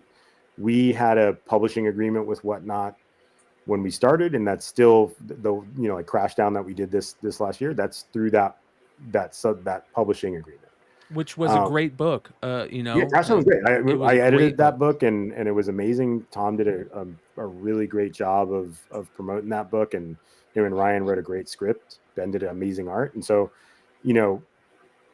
we know that people conflate us with Whatnot and sometimes project whatever their I think that was something that you guys had an early opportunity that you didn't see needed to happen until after the problem arose. And I'll just stay for the chat where I fell afoul with them. I had no desire to work with Whatnot at a certain point, and then Whatnot teamed up with Massive to do Ninja Funk. Yeah. And then solicited through Diamond, and you had already done books yourself before that, right? Or was that your first? Yeah, we book? did. Ninja Funk was, I think, the second Right. or third book we did. We So did you had the Alpha relationship Betas right before that. So you had the relationship with Diamond that allowed you to solicit Ninja Funk. Mhm. And everybody was super excited for that book, my retailer friends. And the problem is you solicited a non-refundable order through Diamond. And then prior to the release, I don't know if you guys did it or Whatnot did it by themselves, but you did a preview edition that circumvented the release date of Ninja Funk #1, which would have been the first printing of it. That was. Are you talking about the sampler, or are you talking about? It was something that I like I said, I don't know. We did. So I'll just speak to it and kind of just assume eventually one of these things. The gist of it was retailers ordered 2 months out for Ninja Funk #1. Mm-hmm. And then because they thought, hey, this is going to be the first print. Hey, this is going to be the valuable issue. It was 100% the first print that went to. But retail. The problem was there was a book released at a special event prior to the release of Ninja Funk #1. Probably. This is here. I'll explain, and I think this will solve all those things. So we did a sampler in July that had like a couple page preview, which I don't consider I don't think that affects the #1 value. We originally solicited Ninja Funk for, I believe it was October 9th. I'm just trying to remember back. It was something like that. New York Comic Con was that same weekend, right? It was supposed to come out Wednesday. New York Comic Con was Thursday through Sunday. It got pushed back a week at Diamond, right? But we had already made agreements with those retailers that were at New York Comic Con that they would have exclusives. The compromise that we made, and this is 100% my decision. Compromise we made is we said, you guys can get a percentage of your order.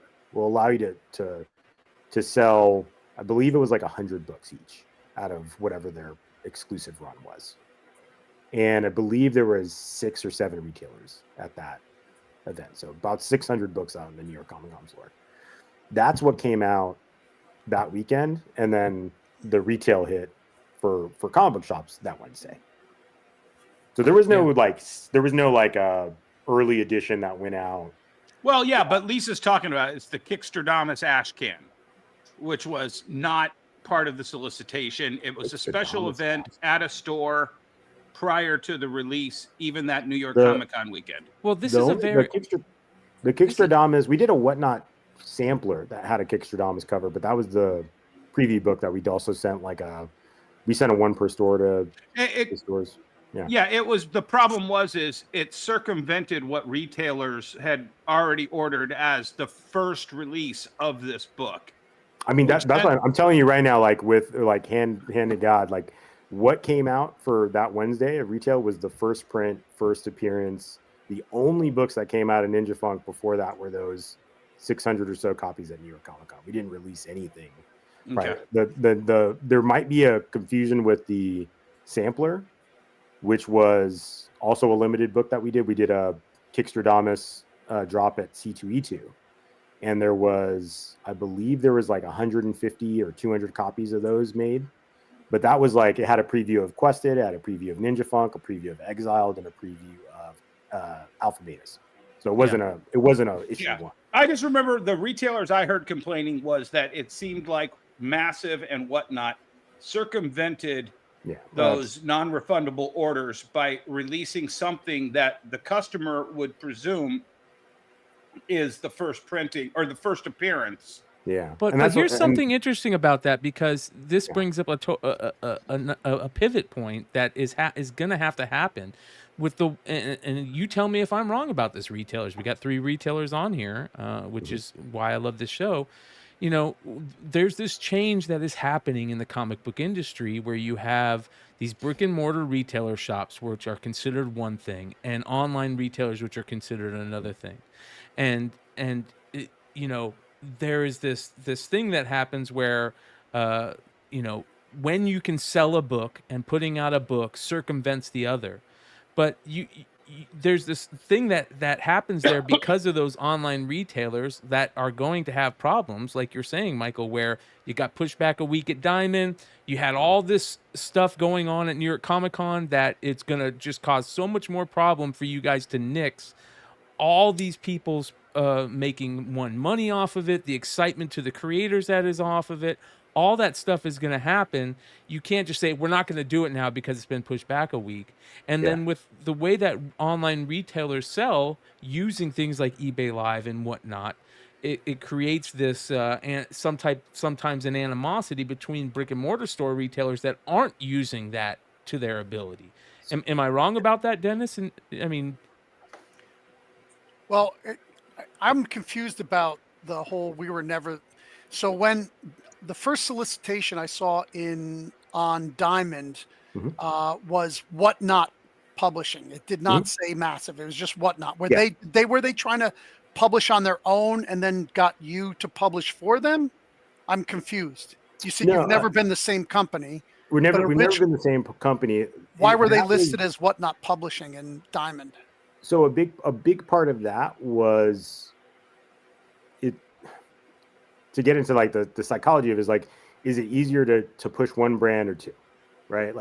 To make retailers understand Massive at the same time as understanding Whatnot, because at the time, the thing that people forget is at the time Whatnot didn't have a huge footprint in retail shops, right?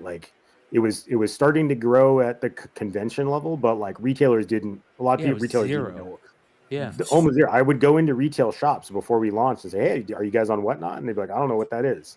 Right. And so a big part of our partnership with Whatnot was to say, we're going to get books with Whatnot logos into stores across the country. And they were interested in they had Ninja Funk that they wanted to publish. And Massive, we had titles that we had, like my book Quested, Alpha Betas.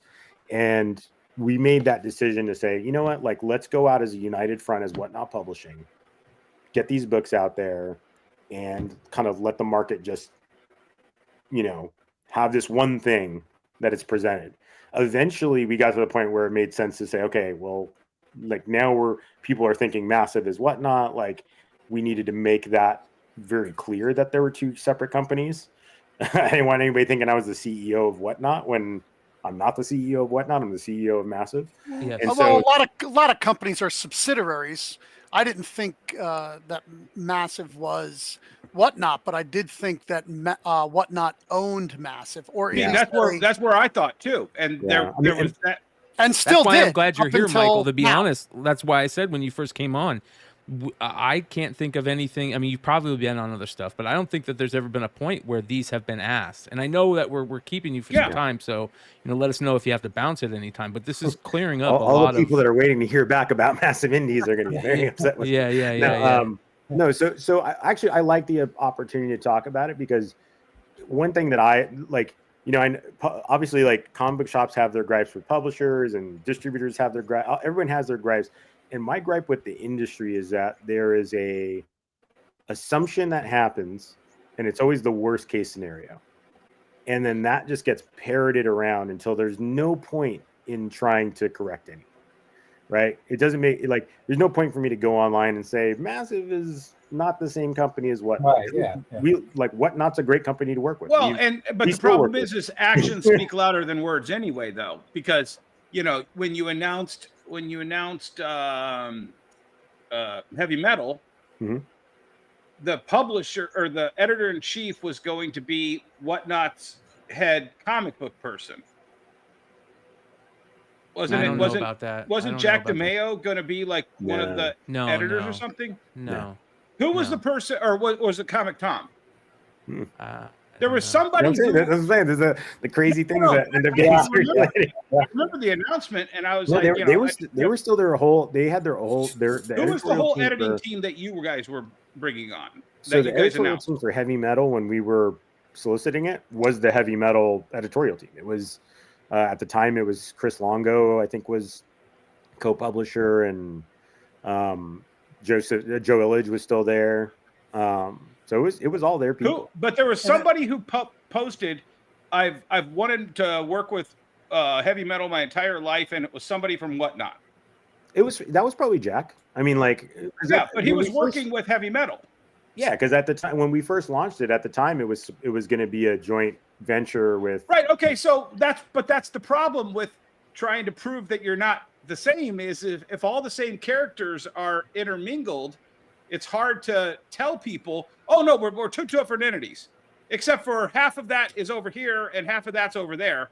It's difficult to be able to unmerge that when you clearly are merging it. And Comic Tom was Whatnot's biggest celebrity at the point at which you did Comic Tom's comic. Well, I think because that was a Whatnot Comic Tom's comic is a Whatnot book. Right. So what I'm saying is it's difficult if you don't get out in front of it. Then when you announce all of these things and you put it under the Whatnot umbrella, then it's going to be assumed that there's a relationship between Massive and Whatnot that is not just separate, but separate. But that's my point. Is isn't that an assumption though? It is an assumption, but it's not a wrong assumption. Is what Dennis is getting at, right? And that is why it's a good thing that you're stating the case now. Here's the and let me be clear. And this is I think what the funny part about it is we have and had a partnership with Whatnot to put their books out, right? So to this day, I mean, we just released Crashdown Volume 1. Right, with Whatnot Publishing, right? That's still a Massive and Whatnot partnership. Yes. Just as like if we had done heavy metal, it would have been a massive and heavy metal partnership. It doesn't mean that I own heavy metal. It doesn't mean that heavy metal owns massive. It's a partnership. Well, heavy metal is no longer a publisher. You keep saying Whatnot Publishing is having somebody publish their books. That doesn't make any sense to us. They're a separate company. Like, okay, but they both can't be publishers. That's not true. One's got to be an art. I think I'm agreeing with Emmett here. One's got to be a production studio, and one has to be a publisher. You can't say Whatnot Publishing is totally separate from Massive Publishing. Or they can say that Massive and Whatnot is teaming up. If that's what we said it was a partnership. Or we had a partnership but see, like I said, that got really muddy. Still, is it a partnership? Like, is it their legal papers, ownership, partnership kind of thing? That's different. That's we're talking about. That is partnership and owning is very different. Well, from a legal standpoint. Well, okay, so let's just say. Yeah. And I'm just for the. I know, Brian. I'm sorry, but we're in the mud so now. Off track. Yeah, we're getting in the weeds. Yeah, we're in the weeds, but it's important to people like myself and Emmett, and I just want to vade this a lot more. If John Smith came to you, Michael, the publisher of Massive, are you the owner or president, or what would be your title? I'd be like owner, CEO. Owner, CEO. So John Smith comes to you with the greatest idea ever. And he's like, I want this in the next Lunar catalog. Here's my $500. Put me in Lunar.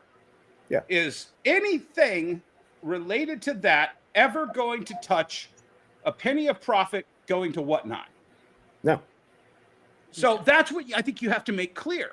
But here's the thing. If all of a sudden somebody on Whatnot is selling John Smith's comic when it's published in Lunar, that's where the problem's going to happen.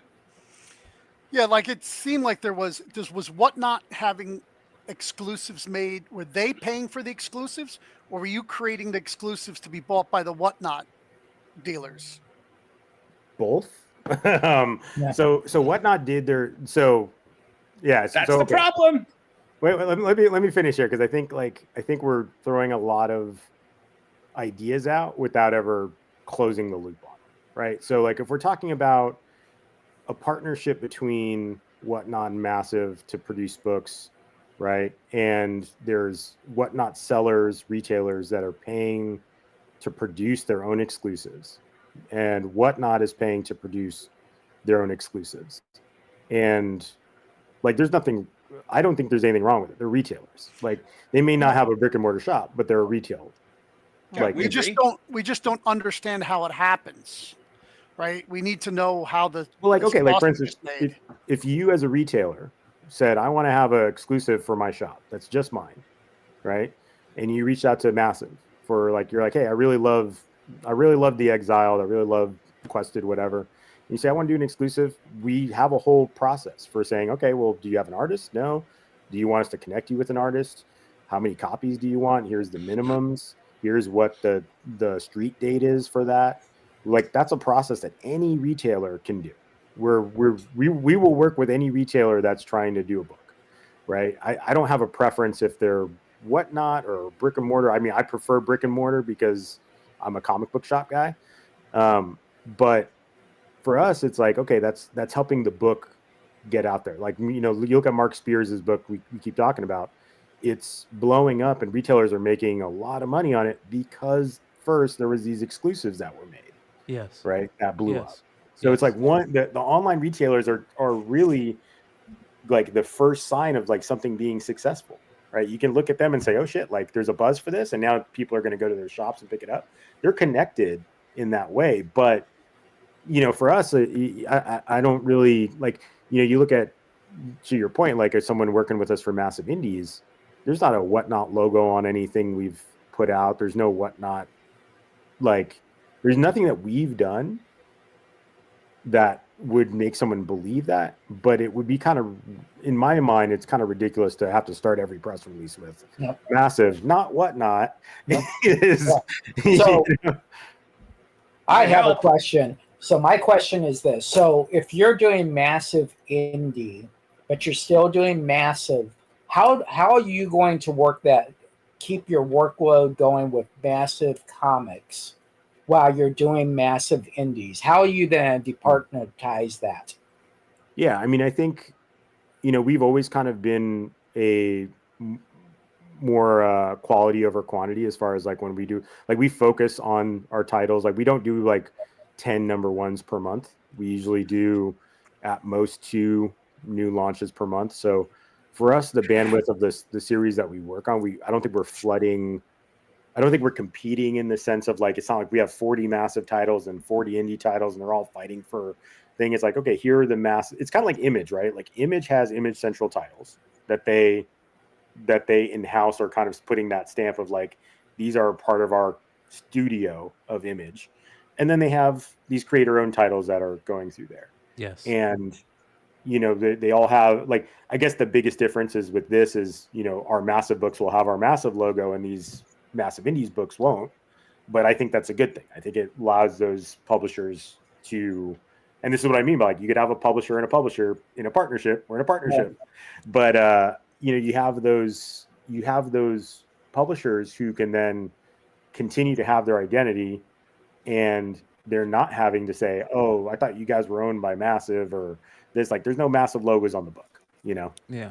So what you're saying is Massive is going to run, it's the same as today. There's no less production of Massive. There's no less social networking. It still runs as its own company, like nothing else is happening. Yeah. Because I mean, for us, we have our massive kind of plan. We have our year plan of books that we're doing and projects that we're going to do. Like, for instance, like we're still releasing I Lie Popeye. Yep. That's on issue 4, which, we had to put a pause on that one. That was a book that was supposed to ship out about I think a week or so ago. We're going to be relisting that with Lunar.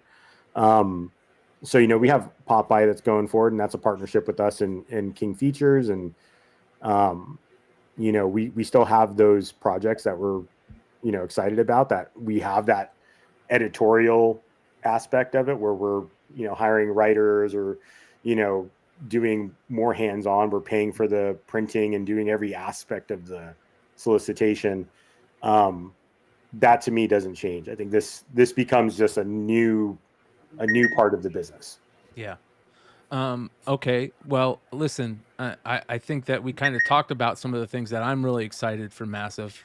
And that is some of those things that you talked about that are these cool Kickstarter original books, Pinup Apocalypse, the Harriet Tubman Vampire Hunter.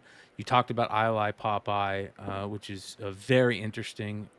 Really took off in a major way with that super smart Mike Tyson's Punch-Out homage. Yeah. How much of an importance is exclusive variants and having retailers reach out to you to do exclusive covers?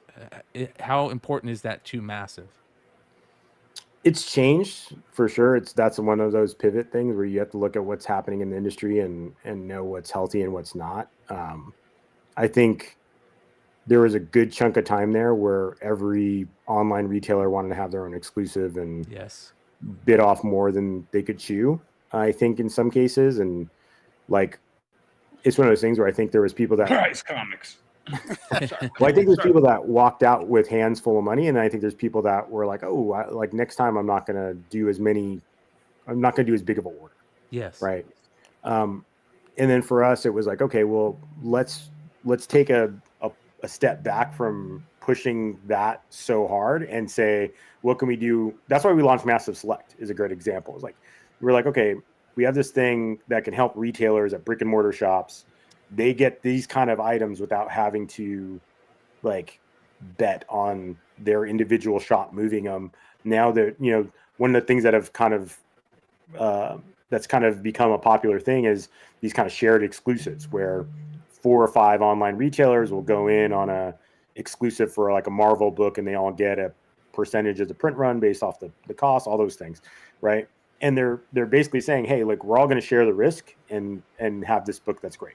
That's how we treat Massive Select. We're saying, okay, all of you retailers out there across, all of at the time Diamond's network can share in on getting this thing that is an exclusive, foil, metal, these like higher dollar items, and you might only get one, but you know what? Hey, that one will probably sell because there's going to be one super fan of that book. There's going to be one Sean Murphy fan that has to have the metal or foil, and you don't have to bet on doing a whole print run to get a part of it. So that was our mindset with Massive Select, and it kind of pulled us away from doing so many exclusives. I think now we're just more like we have the relationships with the retailers that we know can actually like add to the value of the book, if that makes sense, and say like sure, by far. Sorry, go ahead. You finally learned that you need to become a game warden. Yeah. Well, to be honest, like I think that was the biggest difference between us and Whatnot Publishing. Is Whatnot Publishing, part of that goal was to get books in the hands of sellers on the platform, right? It was like, all right, we want to have sellers all having the ability to sell these Whatnot books. With us for Massive, that doesn't come into like, if Whatnot sellers want to carry our books, awesome, reach out to us, we'll supply you. But that's not my main goal. My main goal is like, how do you have a healthy dichotomy, retail presence, a retail space, across the whole thing. So my last question for you tonight is, how does someone get a hold of you from, not today, because today is the massive amount of people contacting you, right? Let's say 5 to 7 days. It's kind of piped down a little. You've talked to a good majority, but someone learns this Sunday about what you guys are doing. How do they get a hold of you, and what is the process that they go through? Yeah, how would you suggest they do it, and what should they bring to you? One of the things that when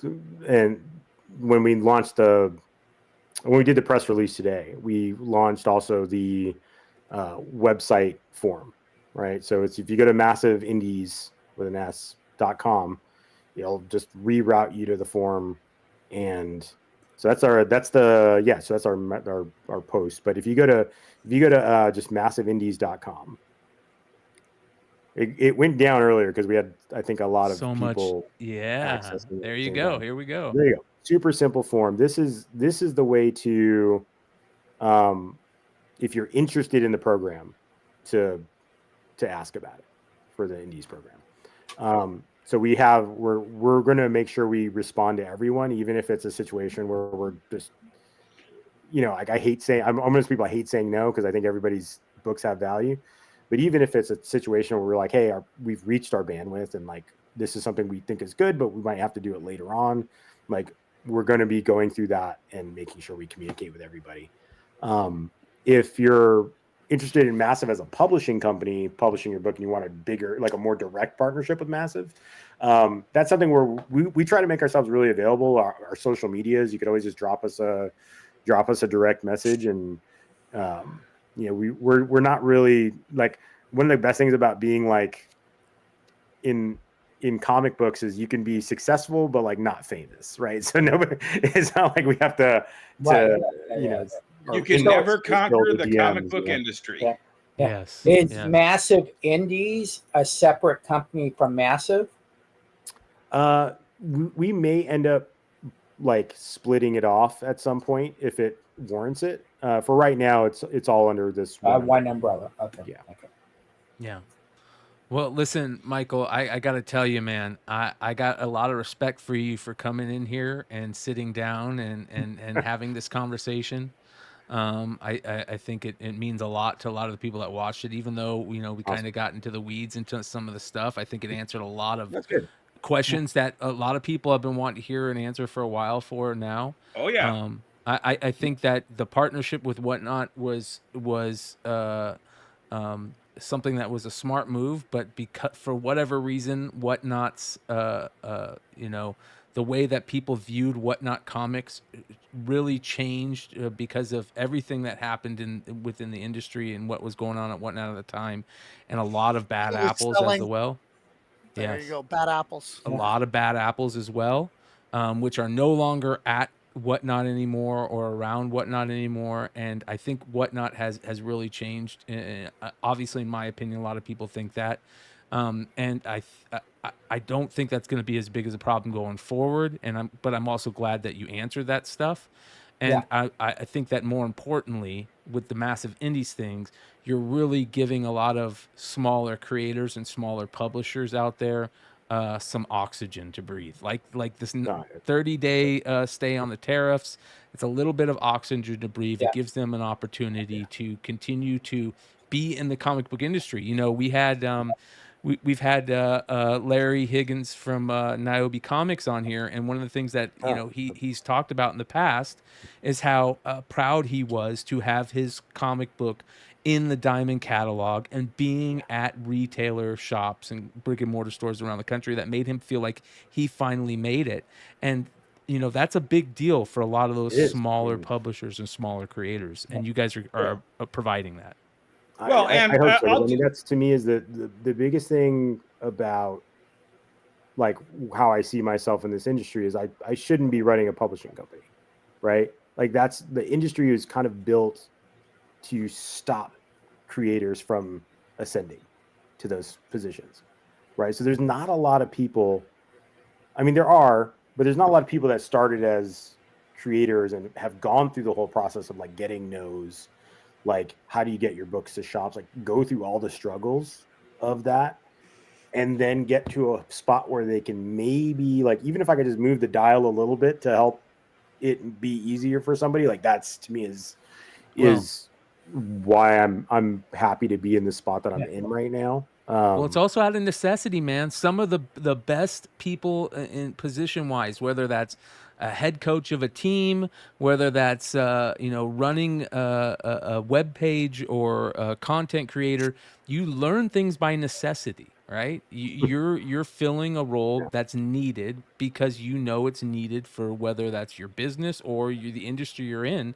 You're having to learn that stuff out of necessity, and that's a good thing sometimes. So in this case, I think it's a real good thing. I just wanted to add, fortune favors the bold, and so far, you're the only one with a set of balls big enough to make a bold statement like this, and it's needed. It's needed at a time where everybody is shitting themselves, and you up, and like Brian said, you've given oxygen to a whole lot of people who were suffocating for the last 3 weeks. And that was my pitch to him to come on the show. Was I'm like, you got a big set of balls to do what you're doing. So we're all on the same page here. And you have my contact. You'll get everybody else's contact. This page has a seat for you anytime you want.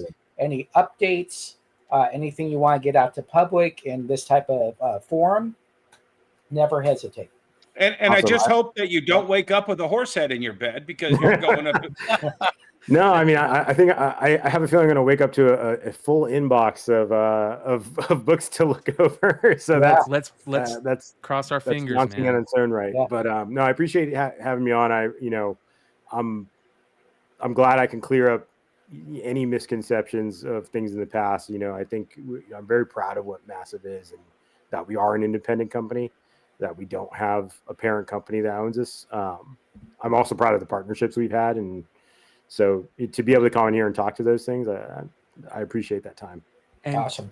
Keep working with those, finding those amazing artists. Sveta is something special, and I can't wait to see, some more work with her at Massive. We have some more. We already have some more stuff coming with Sveta. Right. So we'll be in contact, my brother, and keep doing what you're doing. We appreciate you. All right, guys. Give Josh a hard time, by the way. I love that. Okay. All right. Thanks, Mike. We appreciate you, man. All right. Later. Yeah, there we go. Get the answers direct from the horse's mouth, as they say, Yeah. Right. And I think what you're looking at is you're looking at day 1. And when we get to day 10, then day 15, and it's more defined, and you might understand it a little bit later. Verbiage, he's going to have to get his verbiage down a little bit on shipping and stuff like that, so people understand exactly, okay, before I get to this form, I have understanding of actually what is happening. Yeah. But I think he's going to do great. I think I think giving people hope is a Big good opportunity. start. Yes. Yeah, and he jumped all over it. I have to give him credit for. Well, and that's the thing. I mean, here's the thing. I think there is a better relationship. There was a better relationship between Whatnot and them. I think they understood that wasn't as non-toxic as they thought it would be. There was a lot of, stress that came from a lot of different situations. And I give him credit for not shitting on his partner. He could have easily just said, yeah, no, we're fucking done with Whatnot. Oh, no, that was the dumbest idea we ever had. No, he played it very diplomatic and he answered our questions. Well, I also think to Whatnot's, a lot of respect goes to Whatnot with, they had some bad apples that they were, running with. Took a long time. Yes, for them to take him out. But I think there's no doubt that in the past 2 years, in my opinion, a lot of things have changed over there. At some point, we're gonna, I've reached out to Jack to maybe come on the industry show and talk to us about what it's been like being in, because he's one of the people over there that's been there since the beginning. And I think Jack's far from a bad apple. I think Jack's one of the good guys over there. I've said that ever since he jumped into Whatnot, and we're gonna get him on the show sometime to speak on that, which is and no, go ahead, Jesse. Go ahead. I was just gonna say, nutrition wise, I think when you look at this type of business, it's not like, oh my gosh, there's 91 small press companies that have to have a place to ship their comics, because you know what, this isn't going to happen, but if all 91 went out of business, 6 months from now, we'd have 91 new people. More. This is a nutrition type of business. If you go to Artist Alley, and if you took a picture of Artist Alley 1 year and went the next year, look at how many new people are there and how many people are gone. So it's in the door, out the door. The strong survive.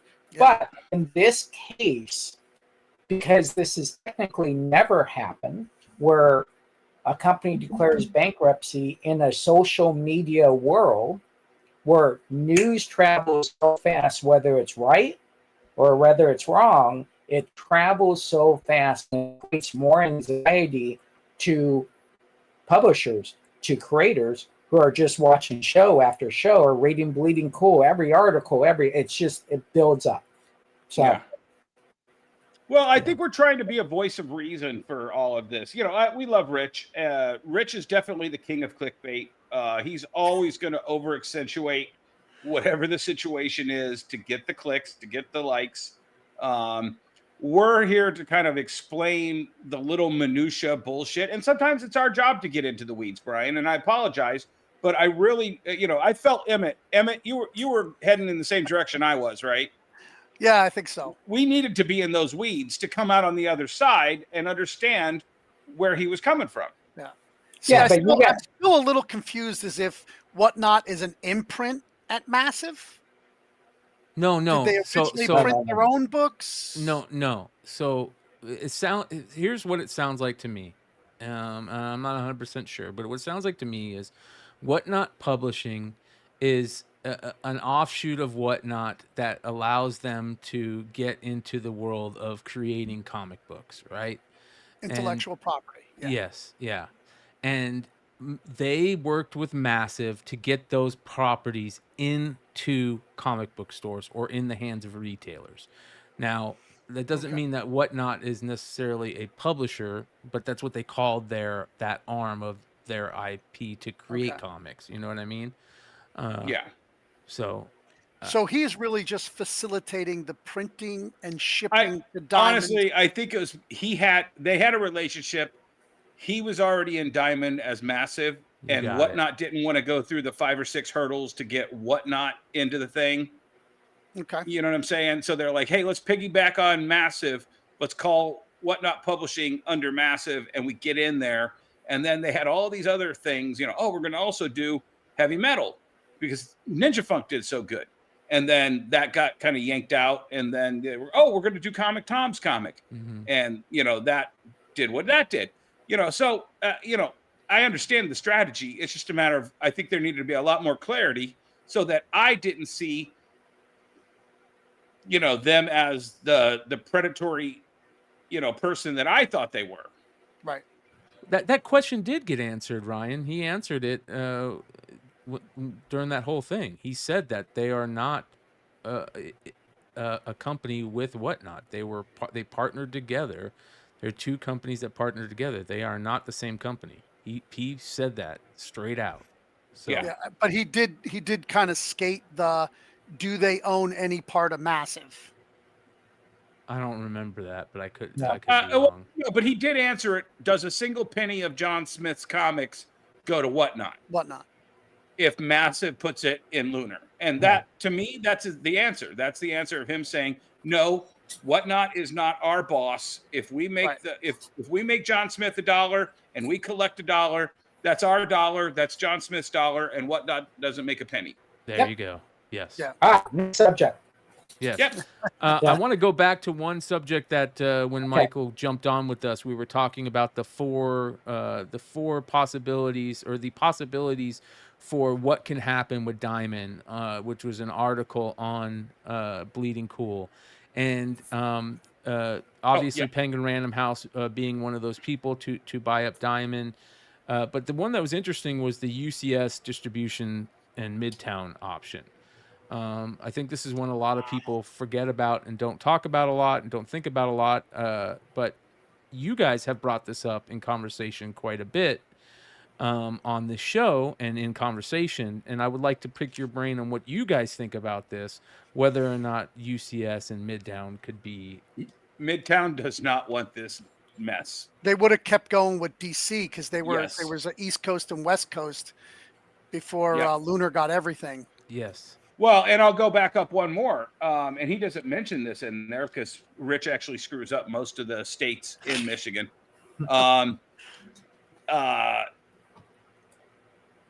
Baltimore is where Penguin Random House is. Diamond's offices are in Baltimore. To me, I actually kind of think I don't think Penguin Random House wants this, but the infrastructure, they may want and pieces the of it. technology, Yeah. and a central distribution warehouse in Olive Branch that they could house with their own people, that might be something worth doing for them. I personally think if UCS does this, they don't even distribute. I think they buy it, break it down, get the product, get the retailer base, and start selling stuff to and them. I'll tell you what else is new issues. Yeah. I'll tell you how much Diamond is worth to go back up, scroll back up to number 3 there, to Penguin Random House. Penguin Random House took $9 million worth of orders from Diamond. That's how much Diamond owed Penguin Random House when the other shoe fell. That'll be the discount. They get to go to court with that $9 million in hand that they have very little chance of getting all $9 million of. But if they go to the thing and say, hey, we're offering $20 million for Diamond, just Diamond, and they owe us 9, we take that 9 off, here's 11 million. Now we own that warehouse in Olive Branch. We own this, we own this, we own this. No. And Never take it. But here's the thing. I don't know how much since 2022 Penguin Random House has done through Diamond, total, all accounts paid. It might be valuable to them to have access to those 1,200 retailers, 1,500 Diamond accounts. Yeah. If their bean counter does that math, that might be enough money to make Penguin go, yeah, it's cheaper to buy them and just move their people over to us and have those accounts. The judge has to look at it as a reasonable offer. Right. And that might not be considered a reasonable offer in this case, because that 9.2 is almost not relevant to the case. Because if XYZ comes in, which is more likely, I don't see anybody on that list doing that, you are going to see a fifth company come in, a fifth group of people understanding there's more value. There's more value beyond the actual business itself. Yeah, but do they have the money to beat X? You know, a $20 million Well, offer. I will tell you what, they will raise more money than these companies will, because these companies are already vested in this type of business. None of these companies come out ahead by doing this. Yeah. Simon and Schuster is one of the other options. Of course, Steve, the Jeppy family coming in and trying to figure out a way to figure it out and make it work is another big option. Transcontinental is one, a big one, a really big one in my opinion, and Amazon is one that we've all talked about. Yeah. Whatnot, that's an interesting to throw it in there, but I don't think that they're looking at that. I think that's not a thing. And then Marvel and DC, Elon Musk, Forbidden Planet. I think those are all funny games, but I don't think that any of those are anywhere near that.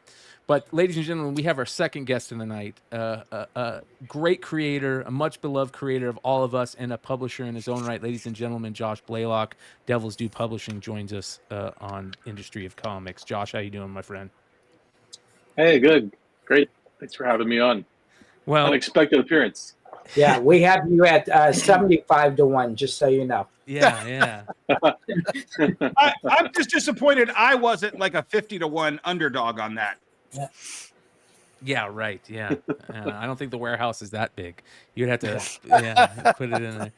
Josh, I just move all the crap from my movie theater into Olive Branch, and there's Josh, I would love to hear your thoughts on everything that's kind of happened with Diamond over the past couple weeks. And I'm sure you've been paying pretty. Your attention has been on this whole thing. What's going on? What do you think? Yeah. Yeah, I'll probably just repeat a bunch of stuff you guys have been saying. How long have you been on? 2.5 hours. Yeah. Yeah, I mean, it's crazy. It's not like anyone is shocked or anything, but it's like anything like that when you actually happens, you're like, oh, because I mean, if you've been in this industry for more than 10 years, you've heard twice the comics is dead, everything's going to crumble over and over again every 5 years. And we've been waiting for some shoe to drop with Diamond like a few times in the past. So, yeah, it's like I'm just jumping in on where you guys were at. It's the more I think about it, I'm like having a harder time finding reasons why someone would buy it. Yes. It's not a brand. It's not, you're not buying Coca-Cola. You're not paying all that money for a brand. And I guess not that there's not a brand value there, because in a weird way, like what other industry does the public give a shit about the distributor? But in our industry, that customers know the distributor's name. But is there that much? Like it's so looking at it from the alternative of, well, okay, if there's X amount of stores, and let's say I don't know how many of them are still only ordering from Diamond, like 20%. I mean, so many still order from between Lunar and Penguin Random House and everybody else. So if you're looking at coming into the industry to make a play, well, why wouldn't you? They kind of have to go somewhere. So, and they're definitely going to go to Lunar and PRH now and all that stuff. So why wouldn't you just like put all the, like a tiny portion of the money you would have spent into buying Diamond and assuming those debts, versus just making something new and putting that money into marketing it. And marketing like, hey, we're here, we have an infrastructure, we're another distributor now, we're in the game. Here, we'll take care of all you indies. And then they start throwing money towards some of the bigger guys to try to like get them, people who aren't locked up in exclusive contracts to get them to come in so they can be considered real players. Like that makes a lot more sense to me than taking on all those debts. And like you guys seem like you were on an interesting, train of thought with like the people who are already owed, and maybe they can take over ownership or something. Which, while as you were saying that, made me think one thing that'd be interesting is like some sort of like a joint partnership of like, maybe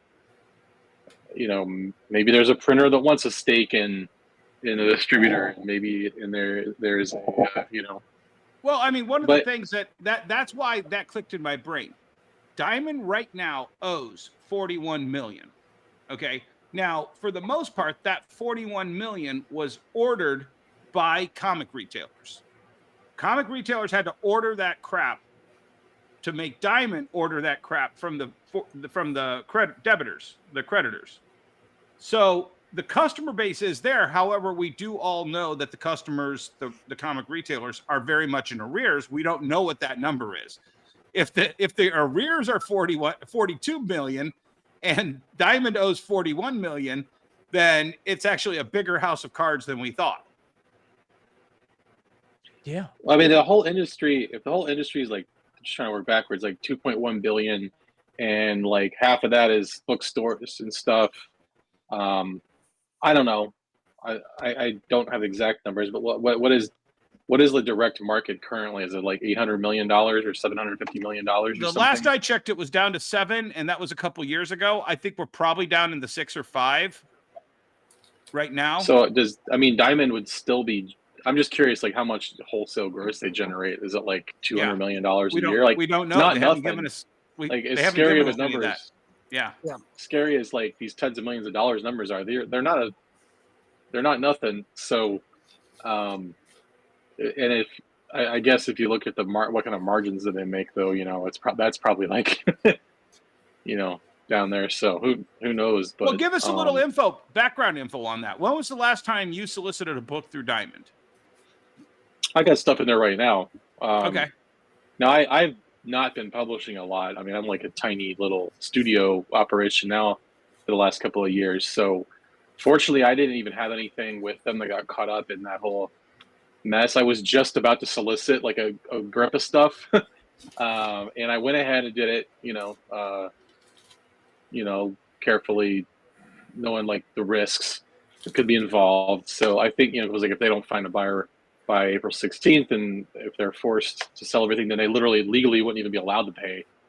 Yep. I'm kind of like, I'm taking some things day by day on that, and hopefully have more updates on that soon. But we've been so focused on like, the direct consumer stuff right now. That's, Well, that's what I was Diamond getting stuff at. has just kind of been gravy. Now I would like to be bigger presence in the stores again and have more of the wholesale, but it's like I kind of only was recently just getting to the level now where that's something to start focusing on again. And now, here we are. I'll be honest, Josh. Sure. I think that just proves more and more how big the direct to the consumer market is, and I think that you already having, there's certain people in this industry that I feel like kind of had a little bit of forethought, or were just lucky that kind of already have one foot in that direct to consumer, or more than a foot in that direct to consumer market. You being one of them. And I see that that's where it's going forward. Unfortunately, I think that the brick and mortar shop and retailer world has changed, and we just have to realize that at this point. Yeah, and it's like if you're Penguin Random House, like this is the best thing that could have possibly happened for you. You just got Boom for a steal. All the behind the scenes stuff that went on there, where like they just got like that, they got the crazy deal on that, and then they like I should say that is like hearsay. That's not exactly. Yeah. All right. Let's just allegedly. In a Minecraft game. I mean, it's still a significant deal, and I mean they have a shit ton of books, and if you are them and you are distributing Marvel, and you just bought this indie publisher, and now like all these other little indie publishers, that could compete with Boom that you just bought might go away. Like, why the fuck do you want to do anything? Yeah. Right. Yeah, exactly. Like this is great for you. And then if you're if you're like they're talking about Universal. I don't know anything about them. They, I guess they're an efficient company, So I just know, like, I literally log into the same dashboard through Diamond that I did 20 years ago Yeah. when we first left Image and we went there. It's the exact same thing, the same code, everything. And like when I went on to Universal, like when they first showed up, so they're going to start distributing in the US and all that, I got excited about all these new options. And I went and I said, holy shit, their website's older than Diamond's. Yeah, Like there you it go. looks older. Yeah. So It's I in didn't, metric. I It's was in like, these metric. guys. The functionality at Lunar and RP8 is not that great either, and you really can't see any backstock. Like they have these drop down menus, and then you go search them, and there's no backstock. Yeah. Blank. I mean, we never trust our backstock numbers. I always email my rep like, hey, how much inventory do we have of this? No, but I can't put an order in. If you had books left there, and I was like, oh, 2 more of my customers want that book. Yeah, I can't find it to order it. Right. Diamond, I'd go back to 2018. There's books still on there from. Yeah. I'd say like after 5 years straight of going to Comics Pro and the retailer summits when the Diamond ones are still around and getting back into that cycle again, and then seeing all the people trying to develop these systems, trying to make them talk to each other, all the comic club stuff, and like I just kind of said, you know what? I hope people figure this shit out, but it's not going to be me. And we, I need to be really dialing in on focusing on like our Kickstarter campaigns, who is coming back and doing repeat purchases, what are our demographic breakdowns actually looking like, and then even more so, like I'm a bit of an anomaly here because I kind of come in as these with like the publishing, like knowledge.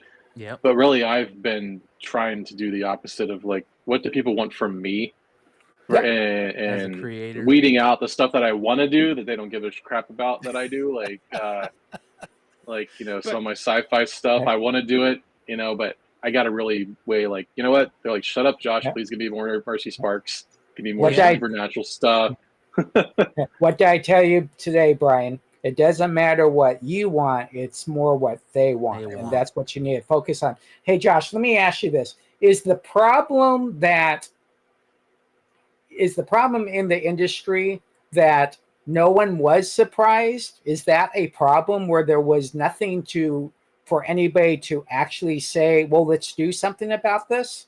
Or was this just naturally in the course of it's going to happen?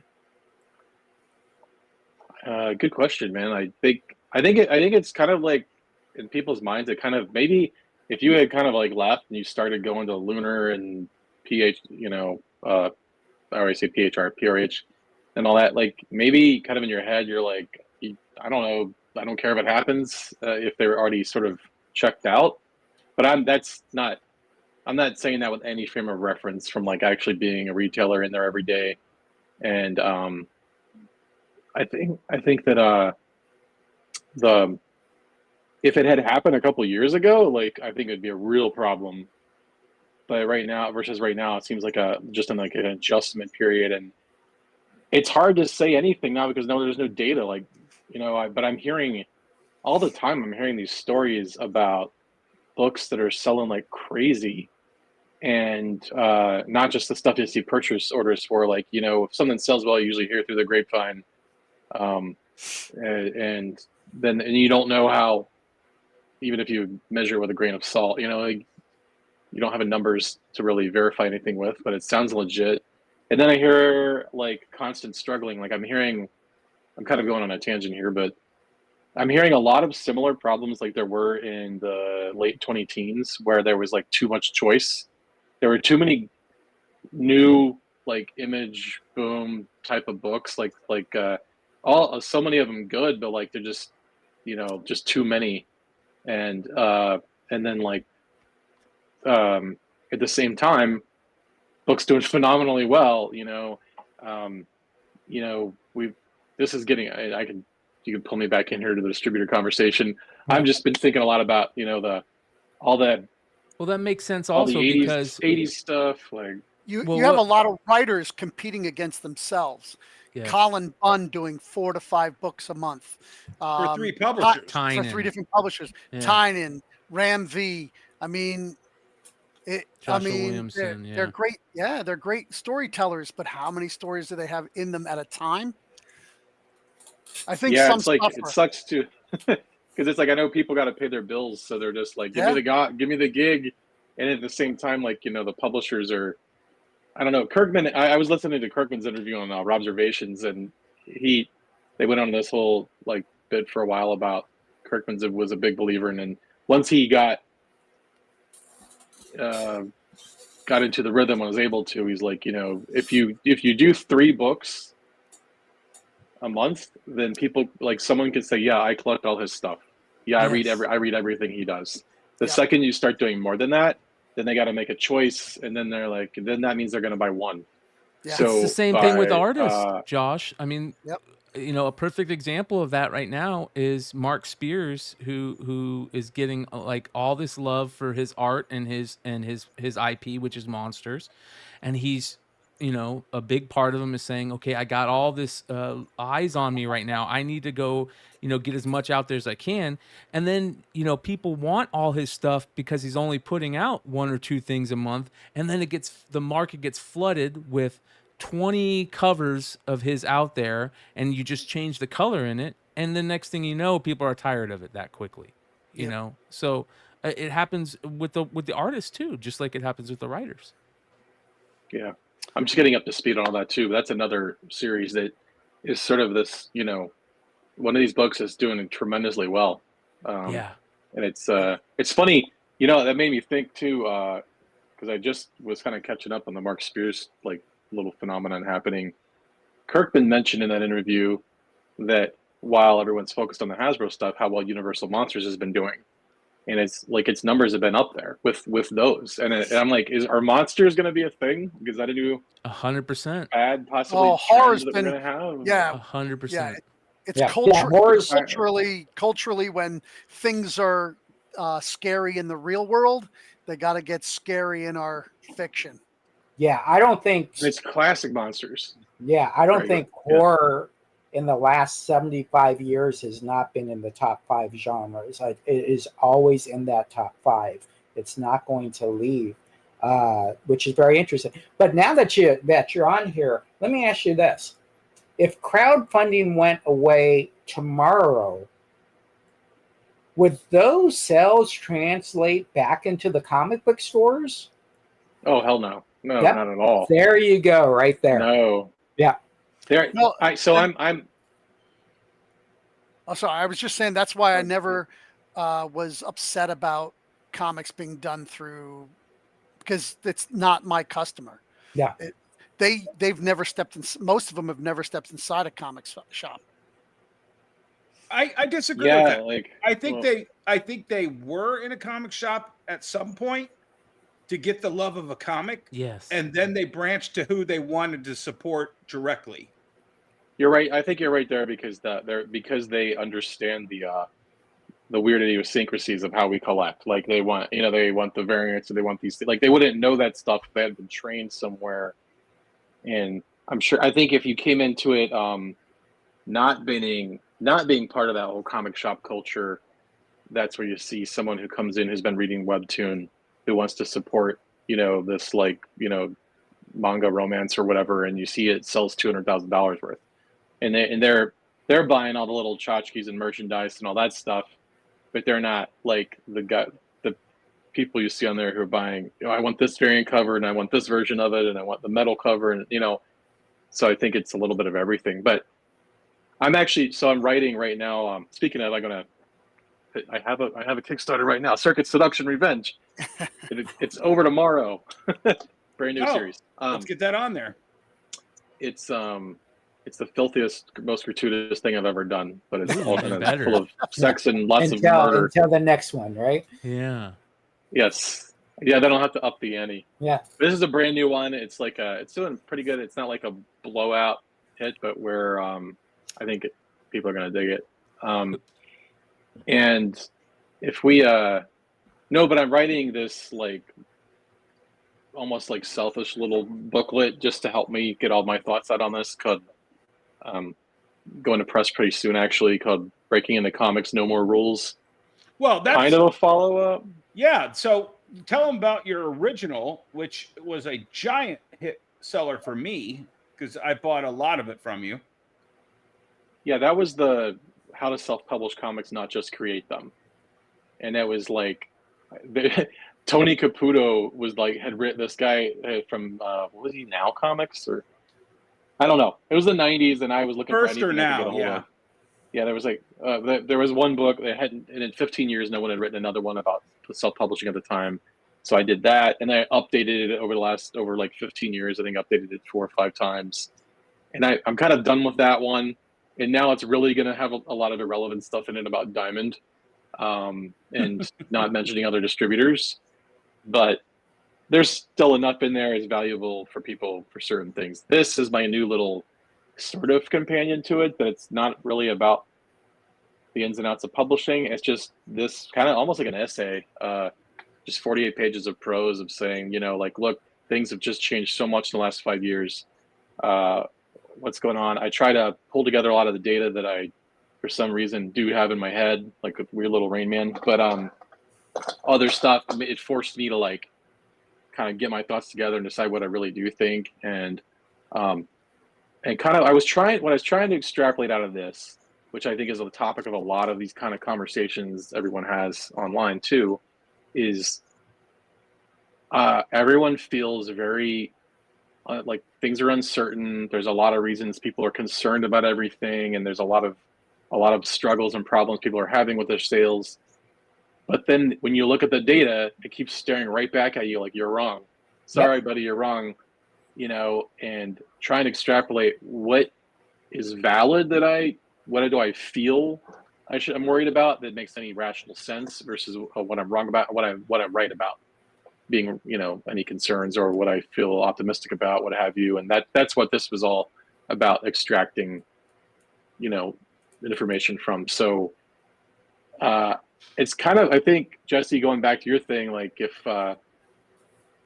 just about if Diamond had gone under, I forget exactly what you said, but it made me think of this. The biggest difference I see now is the market, the medium has never been better. Like the medium has grown so much. There's never been more people reading comics than now, and there's so much potential out there. But when I was trying to break in, the first thing I dispel is like breaking in has always been a bullshit myth because you're in the entertainment field. All the jobs you're taking, you're just not. No one's like waiting to open you up and let you in. Like you got to break down the door. It's always been that way. But there were gatekeepers, and even more than just the gatekeepers, you knew where you were going. Like you're so focused on how do I get there how do I get that comic book out? I want to get it circulated through the only ways that I can get it circulated, into stores so people read it. And I stole this line from Phil Hester about everyone's path they had to carve through the jungle to make it into comics was unique, and then when they turn around, it's all grown up behind them. Yes. And so they can't tell you exactly how they got there, or they can tell you how they got there, but it won't do you any good. But the difference is you're still all going to the same place. Now, if you're starting out, you're doing the same thing. You have to chop your way through. It still goes up behind you, and you're like, I don't even know where the fuck I'm going. Yes. and there's all these little places. There's no big one central city anymore. It's like, there's Webtoon, there's crowdfunding, there's still the comic book shops that there were. And then you're looking at the data, and it's like those comic shops haven't actually shrunk. The numbers say they're, if you felt like things were great 20 years ago, 25 years ago, and you don't now, but you look at the numbers, it's like, well, shit, they're still selling the same. But there are these other towers that have erected in some capacities, just like, and you're in their shadow now almost. It's also what those shops look like. They don't look like the same places anymore that we used to go to. Yeah. If they're even there. I think so much. One of the things that you hit on earlier when you guys were talking about, like how there's so many people putting out so much stuff, and how you brought up how, Kirkman said, oh, you can put out the 3 things. I think one of the things that helps out so much is social media these days. I mean, social media is such a major game player when it comes to creating fans and creating people who want to buy your stuff, and it gives you the avenue to get it straight to them. It's unbelievable how important it is, and how so many people still don't play in that field, that game of social media. Yeah, and it's because it sucks. It does. It's a pain in the ass to do. It But does. also, like, it's just, I think it's good to look at all the real like numbers and the exactly where these different pockets of the industry are. And like, as a creator coming into it, now there's like another layer of question you need to ask, which is, what do I, you always have to weigh, like, am I really passionate that I want to do, that I'm going to be able to stay passionate about forever to get good at this and do this, versus what's popular. Now it's like, okay, you've got more options, so you need to spend a little more time thinking about that. Before it was like, well, there's only like a couple different styles that'll work. I need to make my shit work here, or I need to do something else for a while, and then when I get big enough, I can do my thing. Now it's like, okay, if you want to do, sort of like a slice of life anthropomorphic book that with like a romance flair or whatever, or maybe, I don't know, maybe there's this like certain manga genre that will work for, but maybe you're just the writer and you're not really passionate one way or the other about how the art is. Make sure you put it in the right style, and you're going to think about it like that's going to go on Webtoon, and that's going to eventually be collected into graphic novels, and then I'll sell it. Versus, if you want to do like if you are kind of coming in out of nowhere and you want to do like hot, sexy comic, chicks with like more of a Western style, and that's your jam, and you love to draw cheesecake stuff and all that, like, okay, you should probably go the cover route for some of the mainstream publishers and try to get work there, but build your stuff up online and start doing Kickstarters. And, just there's that's what I mean by carving all those different little paths. And I think I do. I was also trying to feel like where you empathize, where to empathize and put your energy to help people starting out now, and I think that's their challenge. And I think their struggle is, we're really getting off from the distributor topic. Sorry. No. No. What we want. But yeah, this is we love important. this conversation. Yeah. Yeah. But this is Yeah, important because it's the entire picture, Josh. Yeah. You still put stuff through Diamond, but you really mastered all of your re-releases through Kickstarter. You've fed your fan base. You've collected that data. You know who your fans are. Every once in a while, you do something for yourself, like Club Nephilim. You give them what they want. I'm sorry, Yeah. what? You give them what they want. If Right. they want. That was a good example of that. That was a good example of me, actually. That's from the Mercy Sparks universe. Right. And the sales on it came in higher than Mercy Sparks, actually. So I'm like, okay, yes, people are saying like, But you were willing, but you had the thing. balls to try it. And too many people get lazy and don't want to try something different because they're worried it's not going to sell as good as the thing that it came from. Yeah. Yeah. That happens. And I honestly think more often than when the creators who get a good streak, though, we tend to try too many things. Yeah. I think we actually have that problem more. When we should, maybe it almost pay off to be a little bit lazier. And I get off track real easily. What happened? What do I am going to land back on something that this brought me to, like, that will really line up with your new store concept. Then it's about Gen X, but right now, when someone's trying to break in, the big disconnect I see is like anyone who's old enough to remember, like, when they had to like just break in,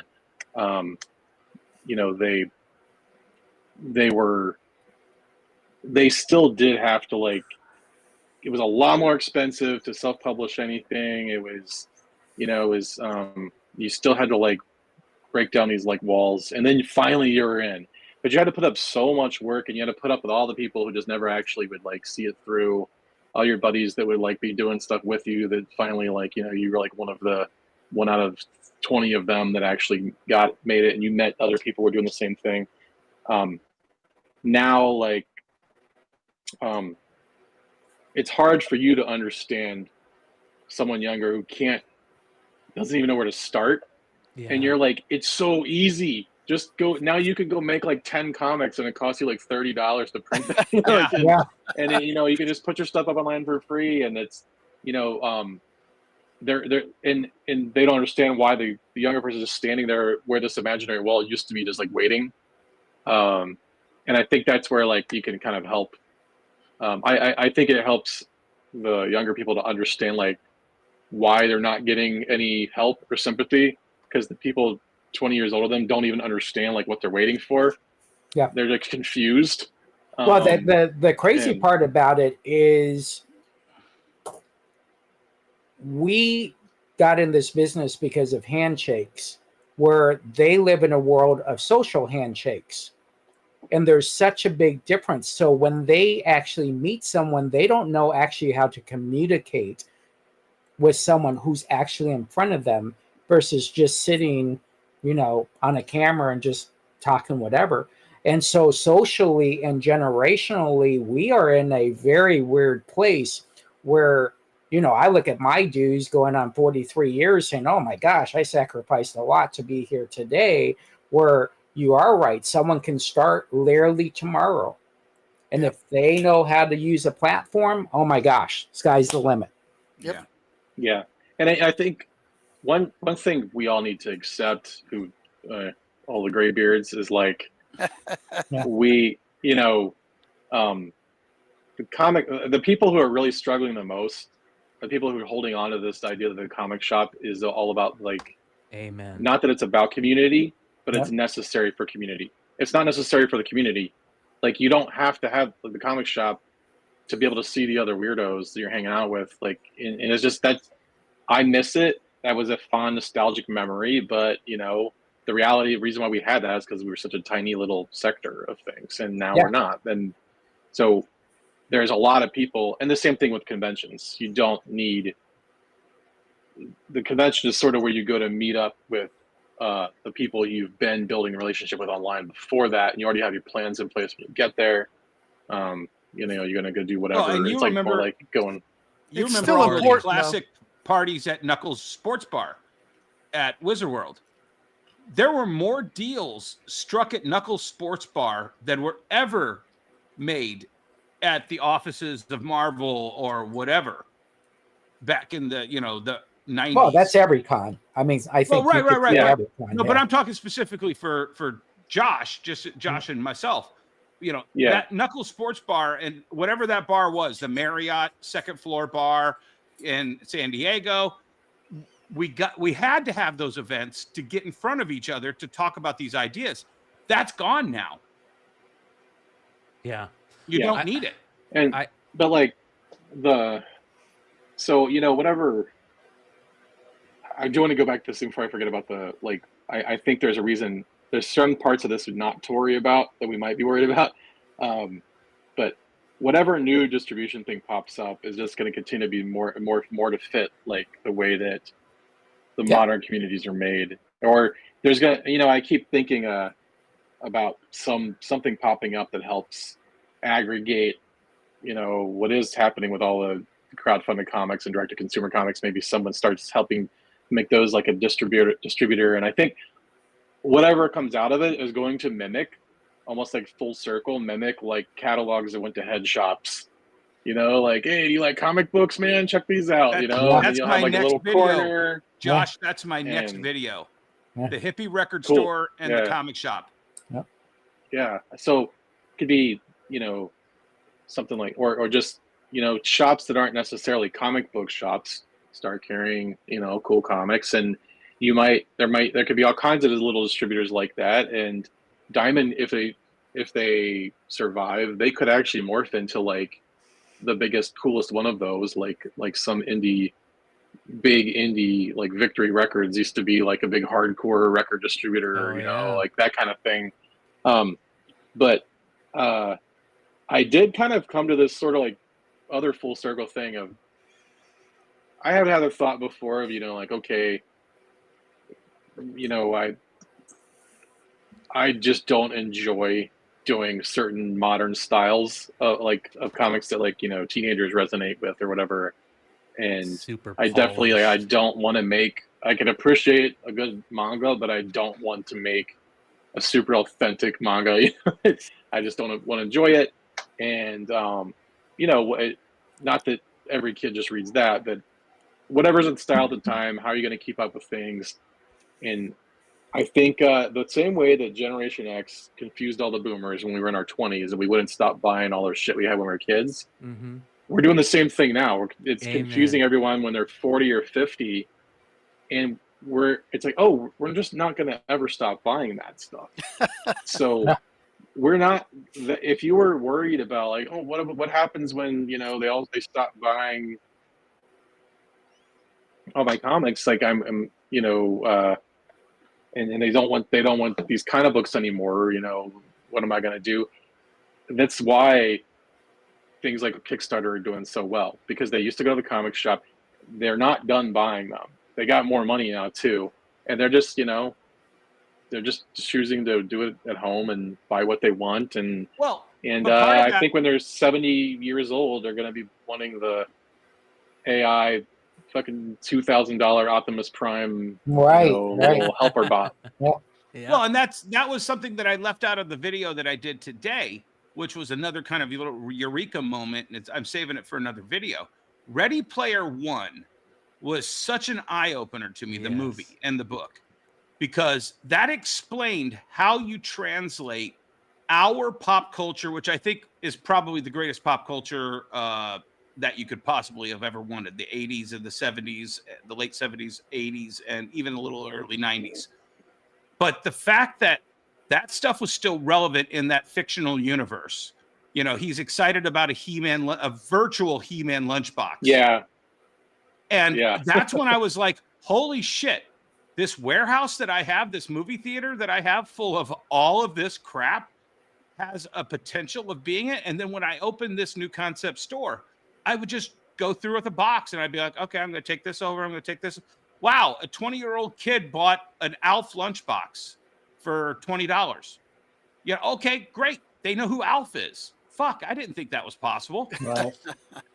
It's almost like music where, the average 17-year-old will pop out, references to, my daughter just like a asked for Motown album or something. Yeah, my daughter just asked for a vinyl copy of Fleetwood Mac's Rumors.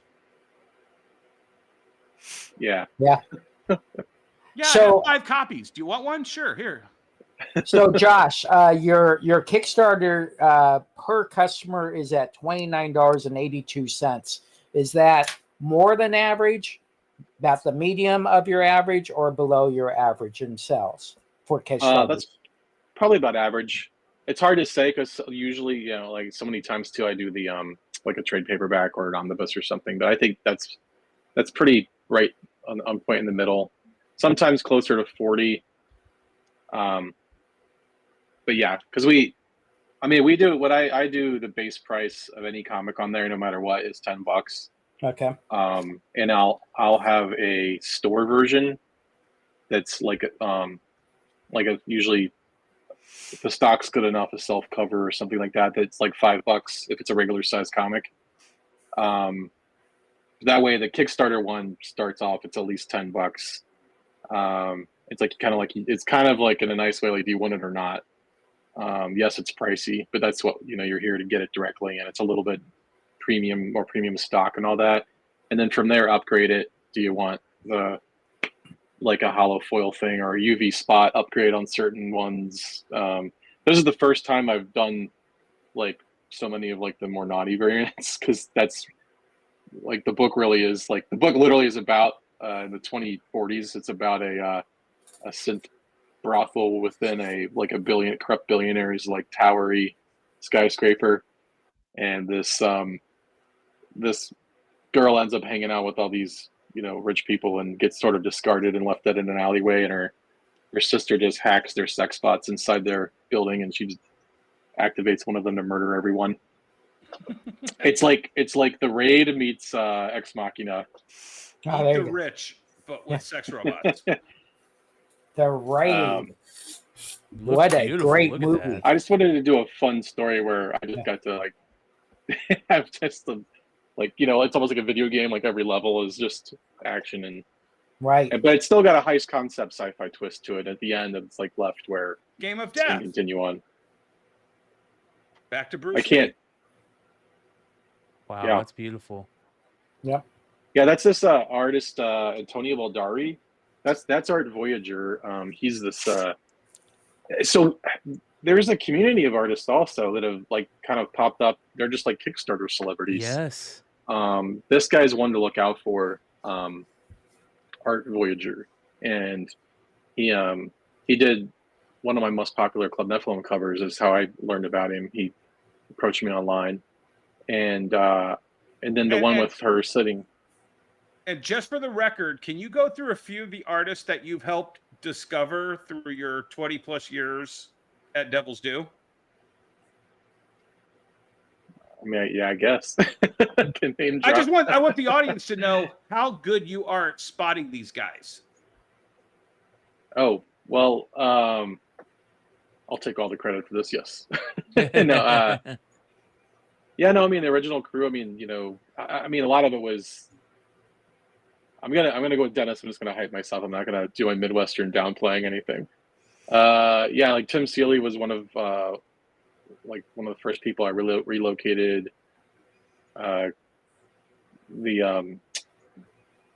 Jenny, Chris Crank, Mike. actually, who like letters everything now. Yeah, we eventually we would just start, you know, as a collective, as a studio, bringing people in. But Mike Norton was one of the people who relocated to work for us. And then Jenny Frizen's first job was on Hack Slash. Yep. Nia Ruffino, I think her first professional coloring work was before she started doing the illustration, was one of our books.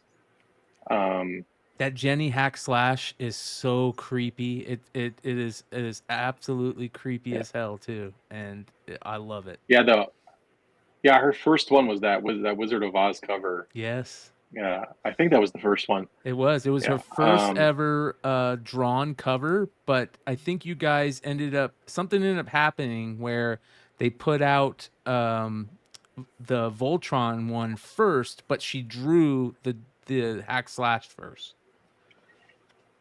That makes sense. Yeah, it was all around the same time. Those are cool though. The Princess Allura cover that she did. Oh, beautiful. She might have done more than one. I know those are like crazy covers to find now. Like Dennis is probably hoarding a grip of them. Yes. And then all the other artists that weren't like, it was their first job, but like Mark Brooks, we used to do a ton of work with him. So it's been insane to see how far that guy's career has taken off. What about Scotty Young? Yeah. Scotty was always around that crew. He did some early stuff. He did some covers for us. It was a whole crew. Scotty, they call themselves Lead Heavy, I think.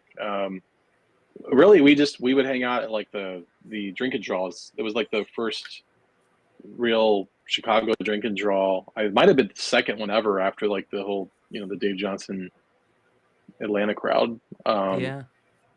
It was once a week. Everybody just showed up, and Scotty was the one that started all that. And then I would go play Texas Hold'em at his house on Sundays, which I never play any kind of poker cards. So that was rare, but that was an excuse to hang out with people. And I think that's and then so he cool. bounced off to the suburbs. Yeah. I just wanted the audience to understand when Josh sees talent, he sees talent on a different level than a lot of people do, because he's gotten so many of these people before they hit big. Yeah. And there's been a lot of people too that really, and now it's just like again, like you find people.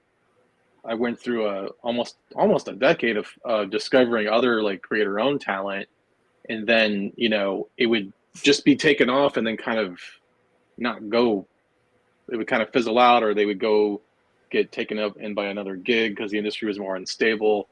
And so it's now it's kind of cool to see again, just sort of some of these rock stars just starting to appear, but completely outside of the standard comic book direct market. And I was playing catch up on some of this. Like there's some other artists out there that are, you know, that's all they're doing is crowdfunding covers now. But Antonio Baldari is the interior artist on it. He did that cover with the android. Her name's Proclivity. That's Antonio.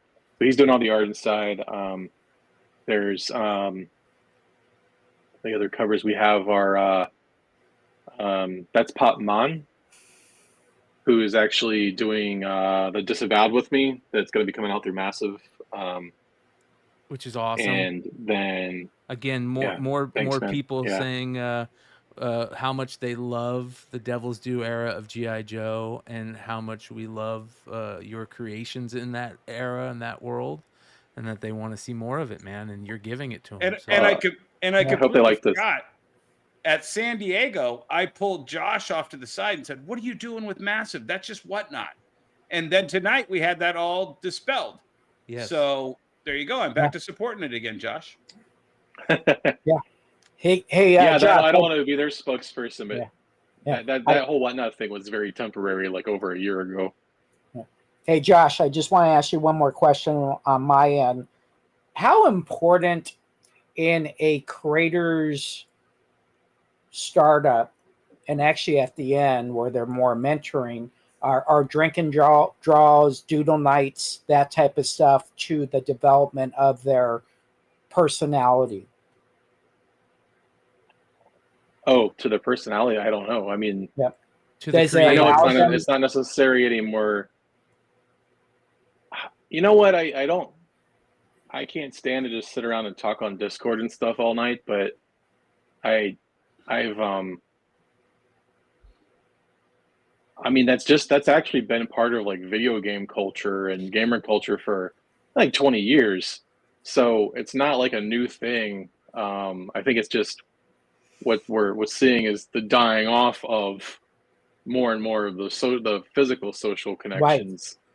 Right. And, you know, I don't know. Well, I see the reverse too. I think the more the digital connections grow, that's why you see like special events grow, because everyone is so excited when they do finally meet each other in person. I think, kind of half joking, but not completely, like some people might not even know how to fucking act when they do get together. Yes. Yeah, you know, that's what I'm saying. They don't that often. Yeah. They might even be more like almost like too excited to see each other in person.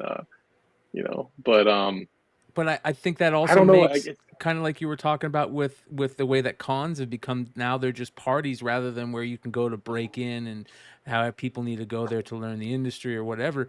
They've become these places where, like you said, everybody gets to meet up that you know from all around the country that, you know, are part of these online cultures, whether they're Discord, social media groups, podcasting, whatever it is. I forget who I was talking to the other day. We got on a whole train of thought about this. Like, I'm kind of starting to look forward to this idea of what some new smaller cons might be pop up in the next, 5 years or so. You're seeing like, because it lets, so I've been at, plenty of cons where you sit around and you're like, okay, who's actually stopping at my table, who actually cares, versus who is here for cosplay, who's here for voice actors, who's here for whatever. And it's like, okay, usually I would think about this because people who would like complain about it, I'm like, what are you complaining about? It wasn't, I get it, but at the same time, like, look, at least we have fun stuff to look at now. I was there for some of those like smaller cons where it was rough, but if you strip away all the people except who's there to read the books, who's there to actually wants to collect either the comic art or collect the covers or wants to actually is looking for stuff to read, you wouldn't have any bigger attendance than you had 20 years ago. It would be about the same probably. So now if you say, okay, well, who cares about that's left? If that's like a little bit older crowd and it kind of like just like it might have been too like the smaller amount of younger people who are like the weirdos that are into that stuff on a different nerdier level, then maybe we're finally getting to a point where the Comic-Cons are so generic and so big that it's time that we come full circle where we can break away and have some smaller shows that are only for comics. You know, OAX only for comic art or only for independent. yeah. Well, you've got Coffin Comics Sworn Fest. You've got Yep. Dan's going to try his Still Ill thing, Yep. which I think is going to do very well. Yep. And then you've got, so those are people who have hardcore followings that can build that up. Then you've got the OAX. It's like you were just for the original comic art, and it's riding off the hype of there is going to be this other bigger event. The next phase logically seems like it would be maybe a collective of people who are all want that, but maybe they don't feel confident enough. Like, hey, I can't throw my own Storm Fest, but I sure as shit could like fill up a room and put a bunch of cool stuff there, and I would blast it out to my 10,000 Kickstarter fans that I have, and if there is a sort of an event where a whole group of people like that do something, then it almost like you're gonna start to see, okay, hey, guess what? That event had it was, tickets weren't really cheap. Like people had to travel from all over for it. It was only a couple days, and it got like 2,500 people, and they were all just there because they wanted to like buy and read comics and collect the art, and most of them had some direct connection with some of the attendees there because they've supported their campaigns before, or I'm not trying to push this all to just Kickstarter stuff. I just mean like something like this is in the air. I feel like it's going to start to happen, and it dovetails with, this is where like the punk rock distributor, the full circle, like little hippie old head shop distributor would show up, and they would have a booth there. They'd be, hey, look at all the comics that we have. Or maybe that distributor would bring a couple of their creators out they order from. I think it's a lot also like when Napster happened and the music industry was like, holy shit, we're really just a sound file. We've got to get out there and we've got to tour. And our CD album can't just be a piece of paper and a piece of plastic. It's got to have a poster that folds out or liner notes. And we have to get out there and tour. And even if it costs $100 a ticket, we've got to get out there and fill stadiums. We've got to be more relevant, direct to the fan. And that's how the music industry transitioned from Napster losing them money to where we actually were able to create Spotify and Apple iTunes and all of that stuff off the back of free music. And the free music's still out there. It's just the fans now have a way to give the money directly to, these sources. I think the important thing is that I think the focus has been pushed also to like you're a brand, and how just being you is a branding too, and that if you can create these fans of whatever it is, your music, your art, your comic, and those people are going to always search out your brand if they like your brand or whatever that is. And that's the important part now, rather than being part of Marvel or writing their brand, creating their brand, working on their brand. We're still all like brain damage from having this weird closed off industry that works like nothing else. It's still just this progressive chipping away of like, guess what, comics, you have to start doing things like the rest of the world again. Here's another thing, like we need to kind of treat like the creators, especially the artists, like we have to look at ourselves like, okay, no, you have to think like how do other artists that aren't just in one field kind of build a career? What do they do to stay relevant while they still keep focused on their main art? And then what do, before you start to approach your project more than ever, we need to ask, who is my customer? Who wants to read the kind of stuff that I do? And where does that Venn diagram line up with who reads comic books? And what style does it need to be in? Well, this is all just basic shit that everyone does in every other industry for marketing. And we almost like, I've been in the situation where I came into things before thinking that way and had to unlearn that, because I learned like, no, it only works a certain way in comics. And that's why so many people would come into this industry from the outside with all this money, put in millions of dollars, and find out everything here is fucking irrational. Yeah. They'd be gone. Who would think a whole industry would only use wholesale numbers as a barometer? When I was at Nordstrom, if I went to Blake Nordstrom and said, "Hey, let me tell you on the wholesale numbers what we bought," he's going to say, "When you sell the product, you come back and tell me what we sold, because I could care less about wholesale." Right? But that's what you have to relearn in this industry. It's the most craziest thing possible. So what at my stage of life, like, I'm just interested right now, and I love following all this stuff and kind of like futurizing where these trends could go, but really interested in where can I do what I want to do? What can I do to build, keep, everything I do really has to matter 5 years from now. That's going to help. What I'm doing now has to have helped me be in a better place in 5 years. And every year is that way. And it's easier now than ever to build that up, focusing smaller. And you get more bang for your buck by doing a lot of smaller things now than you would have in the past doing larger scale. So this is the struggle that a lot of the creators who do go direct to consumer and crowdfund are in. You sell, if you had been working in the regular industry before and you would sell 11,000 copies of something and you end up getting, $2,000 from the publisher after everything's gone, and then you maybe sell a little bit of extra conventions, you're like, well, shit, this isn't sustainable. Yeah. And then you go on Kickstarter, you sell 1,000, and now you just put 25 grand in your pocket. And then as this general spillover, you sell another, say, 3,000 through Kickstarter. I mean, through the comic shops. Right. Way less of a success numbers wise, but you just made so much more money and you're happy. And then the next time you do one, the real mind fuck is, oh my God, they came back. Yeah, your retention. There's more of them.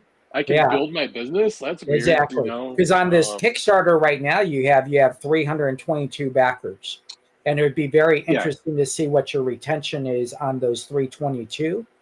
That'd be very interesting when your Kickstarter is done. So, yeah, I'm and this is a really good one for me to really follow because it's brand new, and then I think it'll probably come in pretty close to 400, but I'm not like oh my God, this is a huge hit, but it's solid. And one reason why these are rewarding, I think, because when you actually, it doesn't feel like a lot sometimes when you sit down and you got to sign like 300 things. It really does hit you like, oh, this many people came in and wanted to buy this. You're seeing it right in front of you, and that feels good. And for some reason, that feels more rewarding than when 50,000 people bought something. Although I would love to sell 50,000 copies. But I think if you are from the older camp, where you're used to selling more and not being necessary, when you sell that low, you get scared because you're like, this is not sustainable. Part of it, you should always keep an eye on it. But part of it is because we're still traumatized by numbers go down. Every time a new book comes out, numbers go down. And this is like, no, just shut up and do it. It will build. And then you look at someone like Polito, just people could have said that over 10 years ago, is this sustainable? And it's like, well, 10 years later, it's still, a couple thousand people, and it's just bigger than ever. Yep. And you can have a predictable, workable business, When it comes down to it, it's margins. Yeah. Right. I went to a small con recently, and there was a lot of self-published guys there. And when I asked them how much their book was, I said, I'm just going to buy it and I'll put it in my shop for sale. It was like $30 because they had kickstarted the books and they're used to getting $30 for the book. And I'm like, well, that's not sustainable to me. I can understand how it's sustainable to you, but it's not going to be part of my business at $30 a book. Now I know, like, a lot of times, not just the book, there's a lot of other things that come with it, but that's hard to pass along in the store. I'm trying to sell them other stuff when they're buying a book. I don't have the stickers or the poster and all that, so I can't make it $30. That's the new version of like because this is so common now. I think you're getting like the green got people who like either they're not interested in selling to stores or it's a sign of the times they're not even paying attention to stores. Yes, that's it's not even on their radar. Why would they? But because their margins are great, right? But there's publishers. Yeah, and then they've got what I'm still doing is that's why what's funny, so many of them I've talked to, they don't even know that you can print a book for less than like $250. I mean, they've never done it. Yeah. They don't know how the offset press works compared to the digital, so I'm still like trying to play the thing where I found a good printer. We use this printer in Florida that does a real run, and then they worked out on the variant covers and stuff not to have, let's say, kind of like ridiculous plate change charges. Like they use a hybrid of digital technology and the offset press when necessary, and do what works.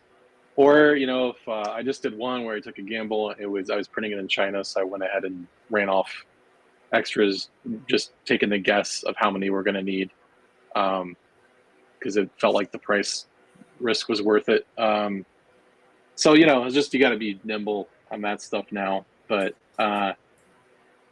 that's a whole other like opportunity out there, which I don't want to be this person, but that's another career career's gonna pop up, or like someone just helps creators do this kind of stuff. And the publishers who come in, pick up the successful Kickstarter people, and listen, I help their think books. What you just said right there is very interesting to me, because I think that's what Massive is doing on Massive Indies. Okay, but at the same time, I also have Dennis on my shoulder going, oh, damn middlemen, we're just letting these middlemen back in. But at some point, if the industry isn't there like we used to, and you have to pivot to, okay, the middleman is now the industry, you know what I mean? Like, you don't have the big diamond distribution model. You have to have those little middlemen to get it across, right? So, you pick your poison. I don't understand how a small publisher would go through diamond. The new comics, the margins on new comics suck so bad that I don't understand why they're just not all kickstarting in the small press. They're really bad now. Like I'm kind of shocked at how low the cover prices still are on so many books, because printing just went through the roof like during COVID. If you look at a printing bill from 2019 and then one from 2022, let alone now, I mean, it brings tears to your eyes. It's just insane. I cannot believe publishers did not raise prices. Like, I thought we were going to be seeing the $8 comic book for a while. They started cutting our percentages. Yeah. That's why they didn't raise prices. Okay. Yeah. That's great. Yep. And now, like, I was doing the math. I'm not going to get, now we don't even have to get in the tariff conversation because that's avoided for now, but that was going to be another thing. I was like, what the fuck, man? Like, printing just went up so much. Another 25% on, you're getting crazy. Now it's not about getting rid of the middleman. It's about getting rid of the gatekeeper middleman and having a shakeout to full transparency to really truly say what value, because you do need a middleman at some point. Like, you can't do it all yourself. Some creators don't want to do it. Dennis, you're on mute, my friend. Yes. Nope, you're still on mute. He's been trying to talk to us this whole time, and his thing's not working. We can't hear you. We were ignoring it. Best 3 minutes ever on the show. Leave and come back. Yeah. Cyber attack. You got to leave and come back, Dennis. I promise not to say anything revelatory. I was about to say, everybody's saying Dennis is falling asleep. I'm going, this is the quietest Dennis that we've ever had. Look at this. That was his like AI loop. He got busted. Yes. While he's getting set up, I want to ask what's going on with Disavowed. You brought up some updates about it earlier, but you didn't really get into it. For all the fans, Just email Bob and ask him. I'm waiting. I guess I got to cut him some slack now because there's a little bit of stuff going on in the industry, but it is very soon. Very soon. Nobody wants it to start moving along more than me, but there's more than one issue done. I can tell you that. Good. I can't wait for this to happen in a bigger way, and I think a lot of the fans kind of spoke on this one too. So again, more of your fans and the people telling you what they want and you delivering, which is a big thing, especially Hopefully in crowdfunding comics. I'm just hoping we strike right at just the right time. Like, I don't think there could have been a bad time since we announced it. But then, like with like G.I. Joe doing 220,000 copies and continuing to do well, Transformers doing well, all the other like Thundercats and all that stuff just actually keep moving. So I think nostalgia. We're still in a good spot. Yeah. Yeah. Like you were talking about earlier.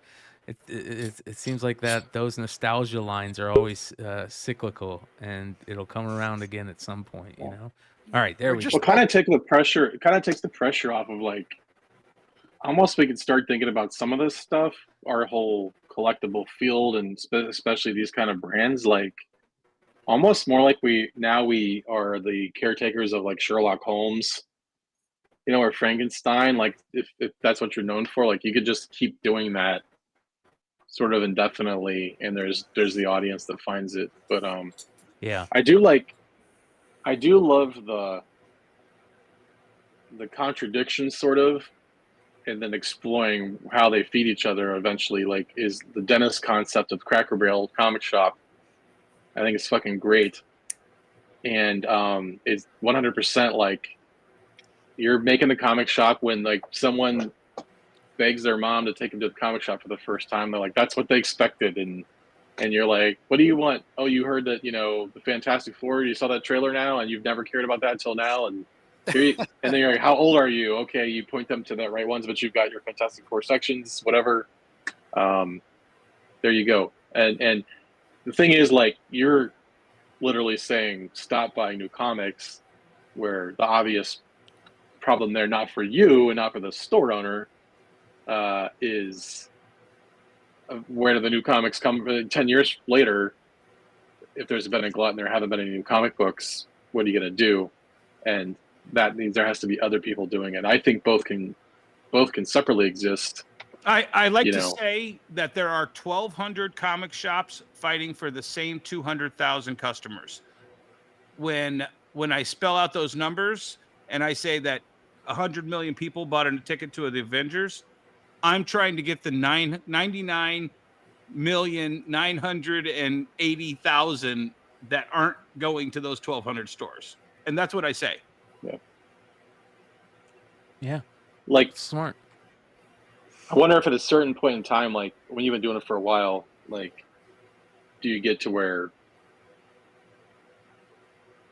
again, it's just, is it worth doing it? I was going to say, do you get to where there's enough people who do come in like, oh, you don't do new comics? Fuck, and they leave. And you're like, you know what? We have a corner here for new comics.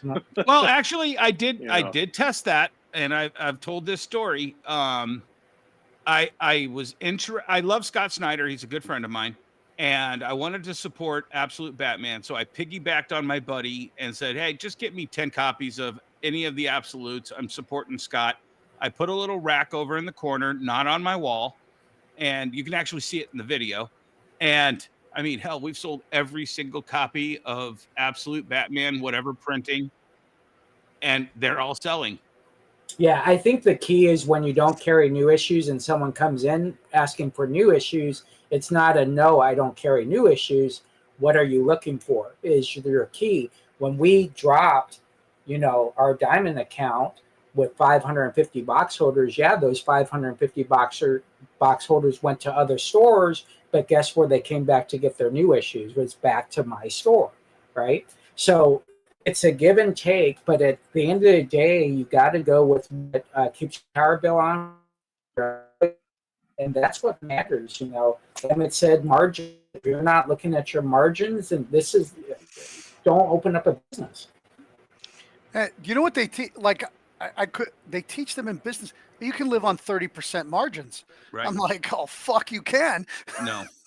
Well, Josh, you remember me in 2019 when I was still a retailer.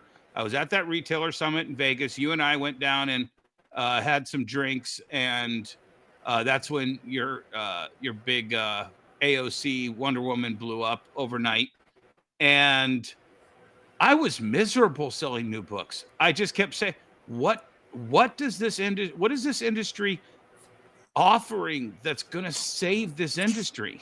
And I was just so disappointed with the rollouts. I mean, and we had some huge ones there. Todd announced his Spawn 300, which was huge, but it was only Spawn. Okay, that's going to be huge for Spawn fans. That's not the other 80% of the industry. You know. Right. Yeah, and the problem my one thing with new issues and why I kind of didn't want to do it anymore was when new issues came out on Tuesday or Wednesday.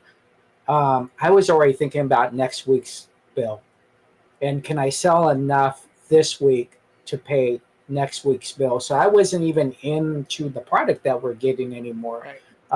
And so, yeah, that was a very interesting time. There's retailers that love it and great. But if you're not, if like I said, and I will always say this, if a customer comes in to pick up their pull box and they walk out of your store with that pull box and nothing else, you're never going to make in this business. You have to sell them something else.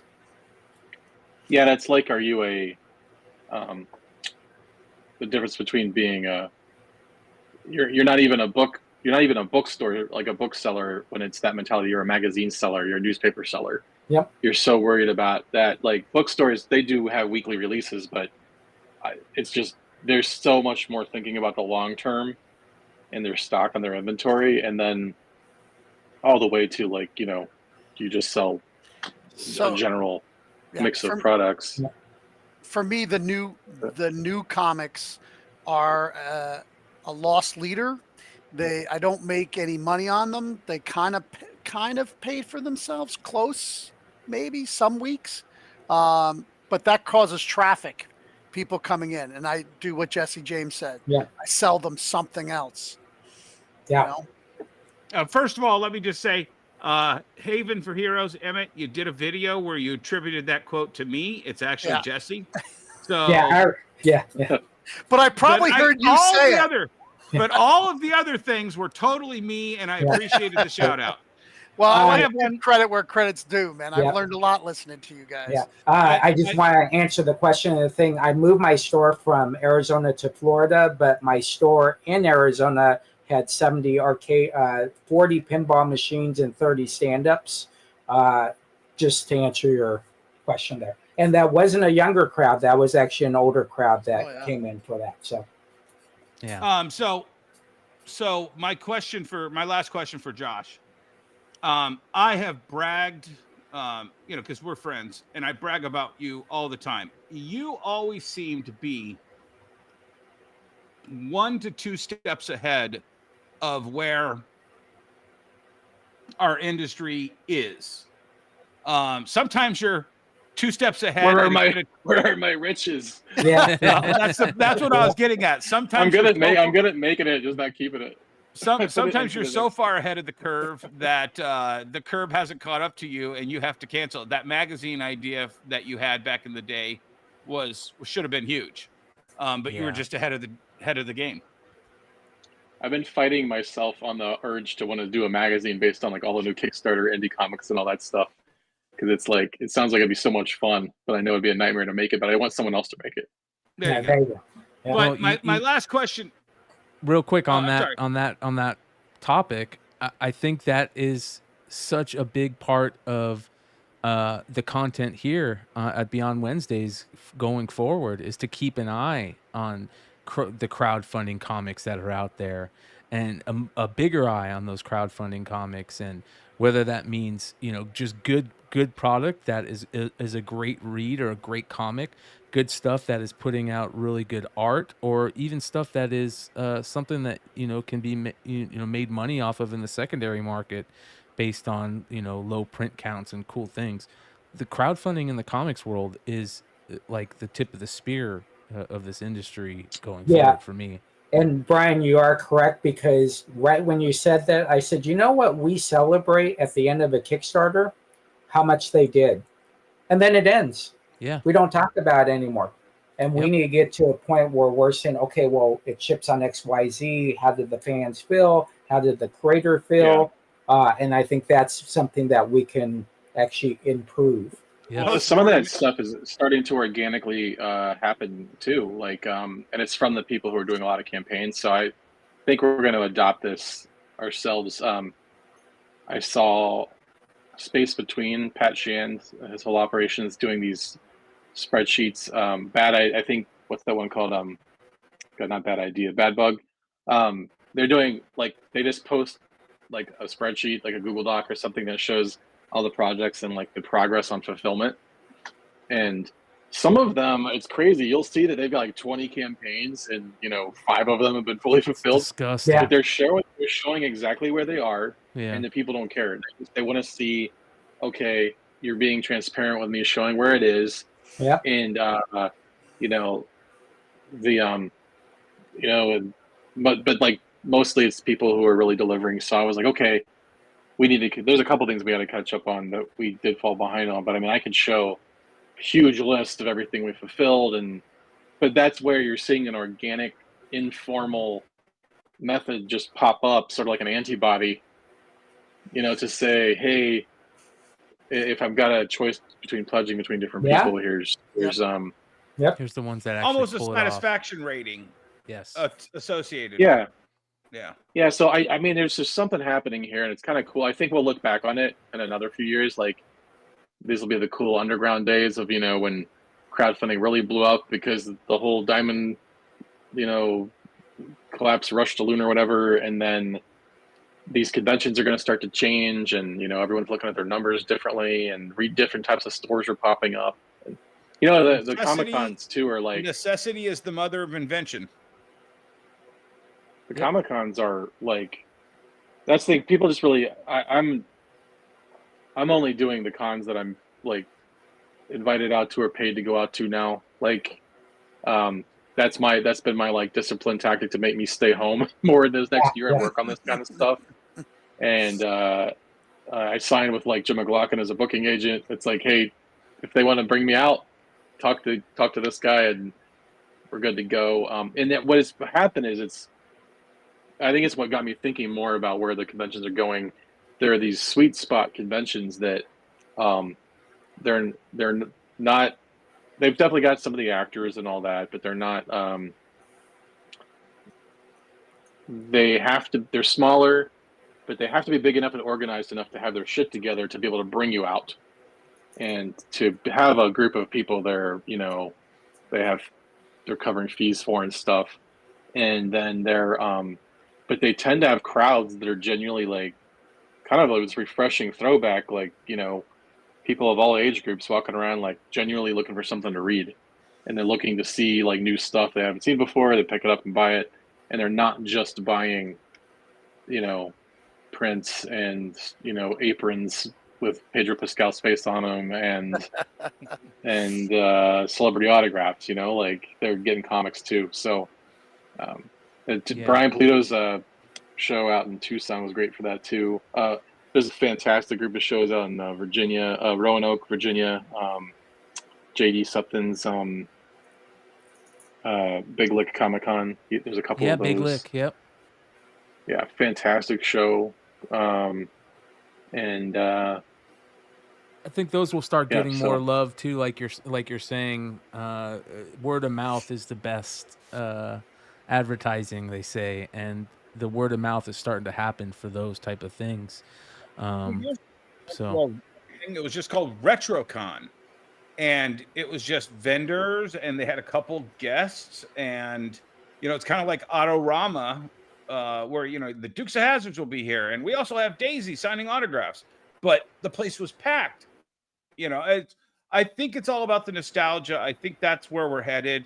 But my final question to you before I got cut off was, where do you see yourself over the next 5 years?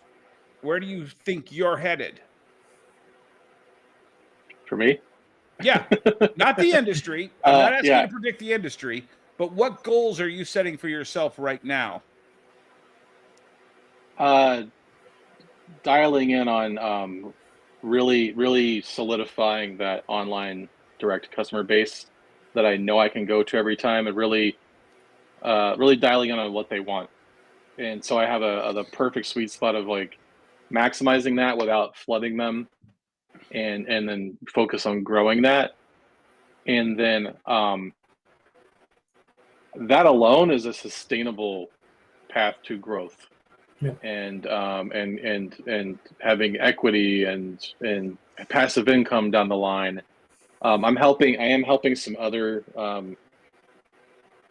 people with that, like Devils does all the hack / Kickstarter fulfillment, and we're looking at how do we help that grow outside of just the comics. So the comics are with Image, and there's no plans for that to be changing, but there's other stuff that could be done. And I think there's potential with my experience to help some people, just replicate what I'm already doing in a sort of test run. And then ironically, after all this talk, I do have a goal to get my presence beef back up in the comic book shops. So it's counteractive to everything I just said here, but Right. I do feel like, I got a lightning in a bottle moment right now with the buzz that's currently around for like a lot of the rebirth, a lot of stuff that I was known for being involved with. And I've also just never been in this industry for over 25 years, and I've never written other characters for people that I've been hired to write. So, I am interested in doing some stuff like that. I have been hired to write a lot of comics that people who read comics don't read. I'm actually literally I told Dennis I had 20 minutes to be on here tonight because I was working on something for a client tonight. Crosses over with some video game stuff, but I'm not. I got sucked into this conversation, so fuck all you. But yeah, no, I'm like, it's like, man, people that didn't follow our stuff from the last wave and everything, and who aren't that diehard group following me on the Kickstarter and everything now, or who don't come back for our indie books. I'm definitely my profile's large and in charge, drifting farther and farther away. So, I need to be a little more conscious about making effort to do that, because it does affect the convention invites that you get. It affects, Sure. feeding people back into doing your indie stuff. I've just got the curse of I just never wanted to I never had the dream to just write somebody else's characters. I just never cared, even when I was the kid. Well, I think that indies. Can I ask John? Go ahead. They missed out, in the 80s when I was a kid reading comics. Yeah, it was still the 80s, not the 60s. But anyway, all the advertising for some of that early stuff where you could get a T-shirt of the comic, and then I think a lot of those indies are missing out on all the merchandising that they can do through their comics that are in the comic shops. You could even send them to your next Kickstarter with a QR code. If it's timed right, you just on your back page of whatever comic is going to the comic shops is, hey, this is our Kickstarter for a hardcover or this thing or that thing. And nobody's doing that. Yeah. Man, I can't help it. This is another thing on my mind too with the merch. The way that you talk about where things are going in 5 years, because of how Hollywood has just been just the whole model's being disrupted and blown up right now. Yep. I've got stuff in play there, and I've never had more uncertainty coming from the executives and producers, just wondering how they're pitching things and where things are, where, you know, what stability is there going to be with all these corporate mergers and everything happening. They're all concerned about what AI is going to be doing to filmmaking, and I just see it, the creator more and more being forced to be in charge of their whole brand and all more different categories of media. Yep. But when you have the power to like have more control over raising a little bit of money to make a short film or something, you know, doesn't mean you want to do that or that's in your wheelhouse. But now it's kind of be more, you're going to have to seriously look at that in all your other merchandise you make versus like, should you do a licensing deal if you do get popular? Because again, like I can license a statue or shirts or little, you know, or, you know, something like that to a company to get that made, and then they're going to pay a 10% royalty, and maybe, you know, you get that back, you know, and you get some cool stuff out there. So if you sell $50,000 worth of that, you know, you get $5,000 and you get some stuff out. Yeah. But then you might make like some little acrylic standees and, you know, some keychains and shit on Kickstarter, and you might make $5,000. Yeah. So then you're like, why?